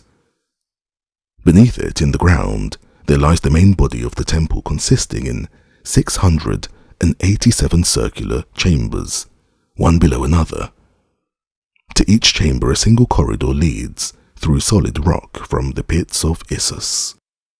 As the entire Temple of the Sun revolves once with each revolution of Barsoom about the sun, but once each year does the entrance of each separate chamber come opposite the mouth of the corridor which formed its only link to the world without. Here Issus puts those who displease her, but whom she does not care to execute forthwith. Or to punish a noble of the firstborn, she may cause him to be placed within a chamber of the Temple of the Sun for a year. Oftentimes she imprisons an executioner with the condemned, that death may come in a certain horrible form upon a given day. Or again, but enough food is deposited in the chamber to sustain life, but the number of days that Issus has allotted for mental anguish. Thus will Dejah Thoris die, and her fate will be sealed by the first alien foot that crosses the threshold of Issus. So I was to be thwarted in the end, although I had performed the miraculous and come within a few short moments of my divine princess. Yet was I as far from her as when I stood upon the banks of the Hudson, 48 million miles away. Chapter 21. Through Flood and Flame. Yersted's information convinced me that there was no time to be lost. I must reach the Temple of Issus secretly before the forces under Tartarchus assaulted at dawn. Once within its halted walls, I was positive that I would overcome the guards of Issus and bear away my princess. For at my back I would have a force ample for the occasion. No sooner had Cartharis and the others joined me than we commenced the transportation of our men through the submerged passage to the mouth of the gangways which led from the submarine pool to the temple end of the watery tunnel to the pits of Issus. Many trips were required, but at last all stood safely together again at the beginning of the end of our quest. 5,000 strong we were, all seasoned fighting men of the most warlike race of the Red Men of Barsoom. As Thoris alone knew the hidden ways of the tunnels, we could not divide the party and attack the temple at several points at once, as would have been most desirable, and so it was decided that he led us all as quickly as possible to a point near the temple centre. As we were about to leave the pool and enter the corridor, an officer called my attention to the waters upon which the submarine floated. At first they seemed to be merely agitated as from the movement of some great body beneath the surface, and I at once conjectured that another submarine was rising to the surface in pursuit of us, but presently it became apparent that the level of the waters was rising, not with extreme rapidity but very surely, and that soon they would overflow the sides of the pool and submerge the floor of the chamber. For a moment I did not fully grasp the terrible import of the slowly rising water. It was Thoris who realized the full meaning of the thing, its cause and the reason for it. "Haste," he cried, "if we delay we are lost. The pumps of Omean have been stopped. They would drown us like rats in a trap. We must reach the upper levels of the pits in advance of the flood, or we shall never reach them. Come." "Lead the way, Thoris," I cried. "We will follow." At my command the youth leaped into one of the corridors, and in column of twos the soldiers followed him in good order, each company entering the corridor only at the command of its dwar, or captain. Before the last company filed from the chamber, the water was ankle deep, and that the men were nervous was quite evident. Entirely unaccustomed to water except in quantities sufficient for drinking and bathing purposes, the Red Martians instinctively shrank from it in such formidable depths and menacing activity that they were undaunted while it swirled and eddied about their ankles, spoke well for their bravery and their discipline. I was the last to leave the chamber of the submarine, and as I followed the rear of the column toward the corridor, I moved through water to my knees. The corridor, too, was flooded to the same depth, for its floor was on a level with the floor of the chamber from which it led, nor was there any perceptible rise for many yards. The march of the troops through the corridor was as rapid as was consistent with the number of men that moved through so narrow a passage, but it was not ample to permit us to gain appreciably on the pursuing tide. As the level of the passage rose, so too did the waters rise, until it soon became apparent to me, who brought up the rear, that they were gaining rapidly upon us. I could understand the reason for this, as with the narrowing expanse of Omean, as the waters rose toward the apex of its dome, the rapidity of its rise would increase with inverse ratio to the ever-lessening space to be filled. Long ere the last of the column could hope to reach the upper pits, which lay above the danger point, I was convinced that the waters would surge after us in overwhelming volume, and that fully half the expedition would be snuffed out. Finally, I felt the lapping waters at my feet. The smoke was thick behind me. My suffering was intense. There seemed but one thing to do, and that to choose the easier death which confronted me, and so I moved on down the corridor until the cold waters of Omean closed about me, and I swam on through utter blackness toward what? The instinct of self-preservation is strong, even when one, unafraid and in the possession of his highest reasoning faculties, knows that death, positive and unalterable, lies just ahead. And so I swam slowly on, waiting for my head to touch the top of the corridor, which would mean that I had reached the limit of my flight and the point where I must sink forever into an unmarked grave. But to my surprise, I ran against a blank wall before I reached the point where the waters came to the roof of the corridor. Could I be mistaken? I felt around. No, I had come to the main corridor, and still there was a breathing space between the surface of the water and the rocky ceiling above. And then I turned up the main corridor in the direction that Thoris and the head of the column had passed a half hour before. On and on I swam, my heart growing lighter at every stroke, for I knew that I was approaching closer and closer to the point where there would be no chance that the waters ahead could be deeper than they were about me. I was positive that I must soon feel the solid floor beneath my feet again, and that once more my chance would come to reach the temple of Isis and the side of the fair prisoner who languished there. But even as hope was at its highest, I felt the sudden shock of contact as my head struck the rocks above. The worst then had come to me. I had reached one of those rare places where a Martian tunnel dips suddenly to a lower level. Somewhere beyond I knew that it rose again, but of what value was that to me, since I did not know how great a distance that it maintained, a level entirely beneath the surface of the water. There was but a single forlorn hope, and I took it. Filling my lungs with air, I dived beneath the surface and swam through the inky, icy blackness, on and on, along the submerged gallery. Time and time again, I rose with upstretched hand, only to feel the disappointing rocks close above me. Not for much longer would my lungs withstand the strain upon them. I felt that I must succumb, nor was there any retreat now that I had gone this far. I knew positively that I could never endure the retrace of my paths, now to the point from which I had felt the waters close above my head.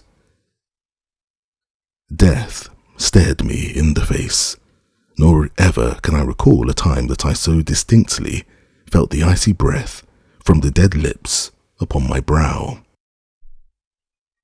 One more frantic effort I made with my vast ebbing strength. Weakly I rose for the last time.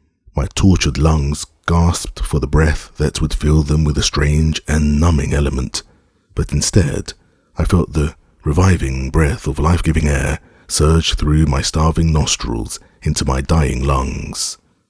I was saved.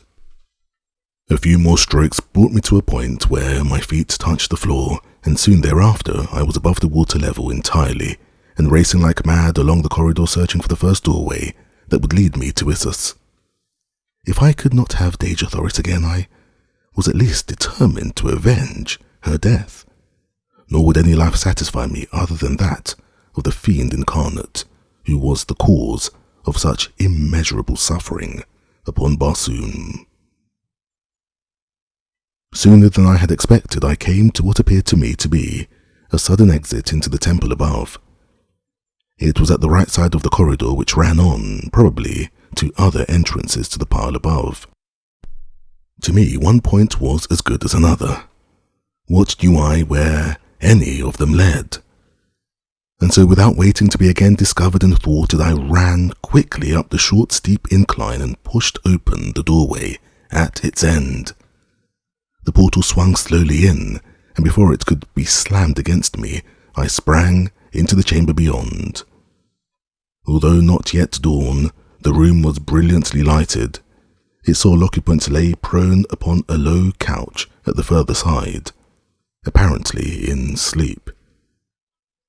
From the hangings and sumptuous furniture of the room, I judged it to be a living room of some priestess, possibly of Isis herself. At the thought, the blood tingled through my veins. What indeed if fortune had been kind enough to place the hideous creature alone and unguarded in my hands? With her as hostage, I could force acquiescence to my every demand. Cautiously I approached the recumbent figure, on noiseless feet. Closer and closer I came to it, but I had crossed but little more than half the chamber when the figure stirred, and as I sprang, rose and faced me. At first an expression of terror overspread the features of the woman who confronted me, then startled incredulity, hope, thanksgiving. My heart pounded within my breast as I advanced toward her. Tears came to my eyes, and the words that would have poured forth in a perfect torrent choked in my throat as I opened my arms and took into them once more the woman I loved, Dejah Thoris, Princess of Helium. Chapter 22. Victory and Defeat. John Carter, John Carter, she sobbed, with her dear head upon my shoulder. Even now I can scarce believe the witness of my own eyes. When the girl Thuvia told me that you had returned to Barsoom, I listened, but I could not understand, for it seemed that such happiness would be impossible for one who had suffered so in silent loneliness for all these long years. At last, when I realized that it was truth, and then came to know that awful place in which I was held prisoner, I learned to doubt that even you could reach me here. As the days passed and moon after moon went by without bringing even the faintest rumour of you, I resigned myself to my fate. And now that you have come, scarce can I believe it. For an hour I have heard the sounds of conflict within the palace. I knew not what they meant, but I have hoped against hope that it might be the men of Helium, headed by my prince. And tell me, what of Thoris, our son? He was with me less than an hour since, Dejah Thoris, I replied. It must have been he whose men you had been battling within the precincts of the temple. Where is Isis? I asked suddenly. Dejah Thoris shrugged her shoulders. She sent me under guard to this room just before fighting began, within the temple halls. She said that she would send for me later. She seemed very angry and somewhat fearful. Never have I seen her act in so uncertain and almost terrified a manner. Now I know that it must have been because she had learned that John Carter, Prince of Helium, was approaching to demand an accounting of her for the imprisonment of his princess.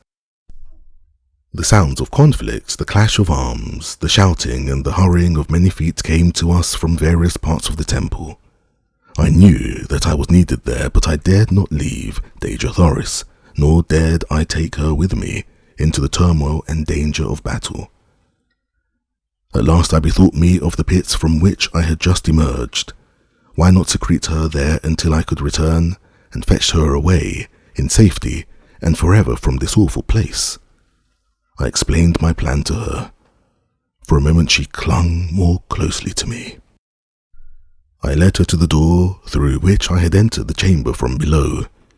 There I pressed her dear form to me, and then, though it tore my heart to do it, and filled me only with the blackest shadows of terrible foreboding, I guided her across the threshold, kissed her once again, and closed the door upon her. Without hesitating longer, I hurried from the chamber in the direction of the greatest tumult. Scarce half a dozen chambers had I traversed before I came upon the theatre of a fierce struggle. The blacks were massed at the entrance of the great chamber, where they were attempting to block the further progress of a body of red men toward the inner sacred precincts of the temple. Coming from within as I did, I found myself behind the blacks, and without waiting to even calculate their numbers or the foolhardiness of my venture, I charged swiftly across the chamber and fell upon them from the rear with my keen long sword. As I struck the first blow, I cried aloud, "For Helium!" and then I rained cut after cut upon the surprised warriors, while the Reds without took heart at the sound of my voice, and with shouts of John Carter, redoubled their efforts so effectually that before the blacks could recover from their temporary demoralization, their ranks were broken and the red men had burst into the chamber. The fight within that room, had it had but a competent chronicler, would go down in the annals of Barsoom as a historic memorial to the grim ferocity of her warlike people. 500 men fought there that day, the black men against the red. No man asked quarter or gave it, and though by common assent they fought as though to determine once and for all their right to live in accordance with the law of the survival of the fittest. The black led us rapidly through the inner chambers of the temple until we stood within the central court, a great circular space paved with a transparent marble of exquisite whiteness. Before us rose a golden temple wrought in the most wondrous and fanciful designs, inlaid with diamond, ruby, sapphire, turquoise, emerald, and the 1,000 nameless gems of Mars, which far transcend in loveliness and purity of ray the most priceless stones of earth. "This way," cried Zoda, leading us toward the entrance to a tunnel which opened in the courtyard beside the temple, just as we were on the point of descending.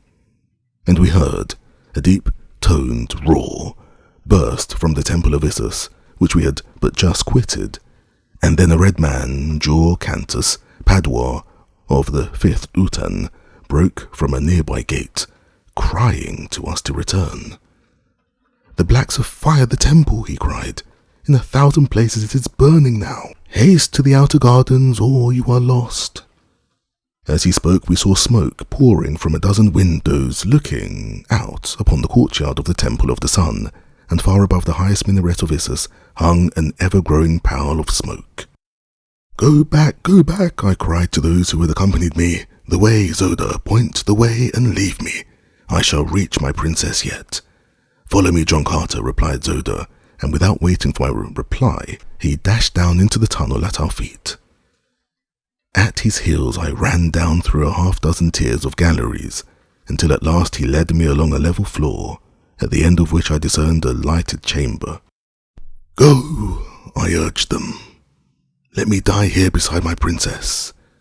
There is no hope or happiness elsewhere for me. When they carry her dead body from that terrible place a year hence, let them find the body of her lord awaiting her." Of what happened after that I have only a confused recollection.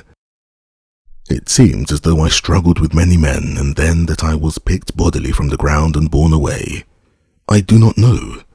I've never asked, nor has any other who was there that day intruded on my sorrow or recalled to my mind the occurrences which they know could but at best reopen the terrible wound within my heart. Ah, if I could but know one thing, what a burden of suspense would be lifted from my shoulders.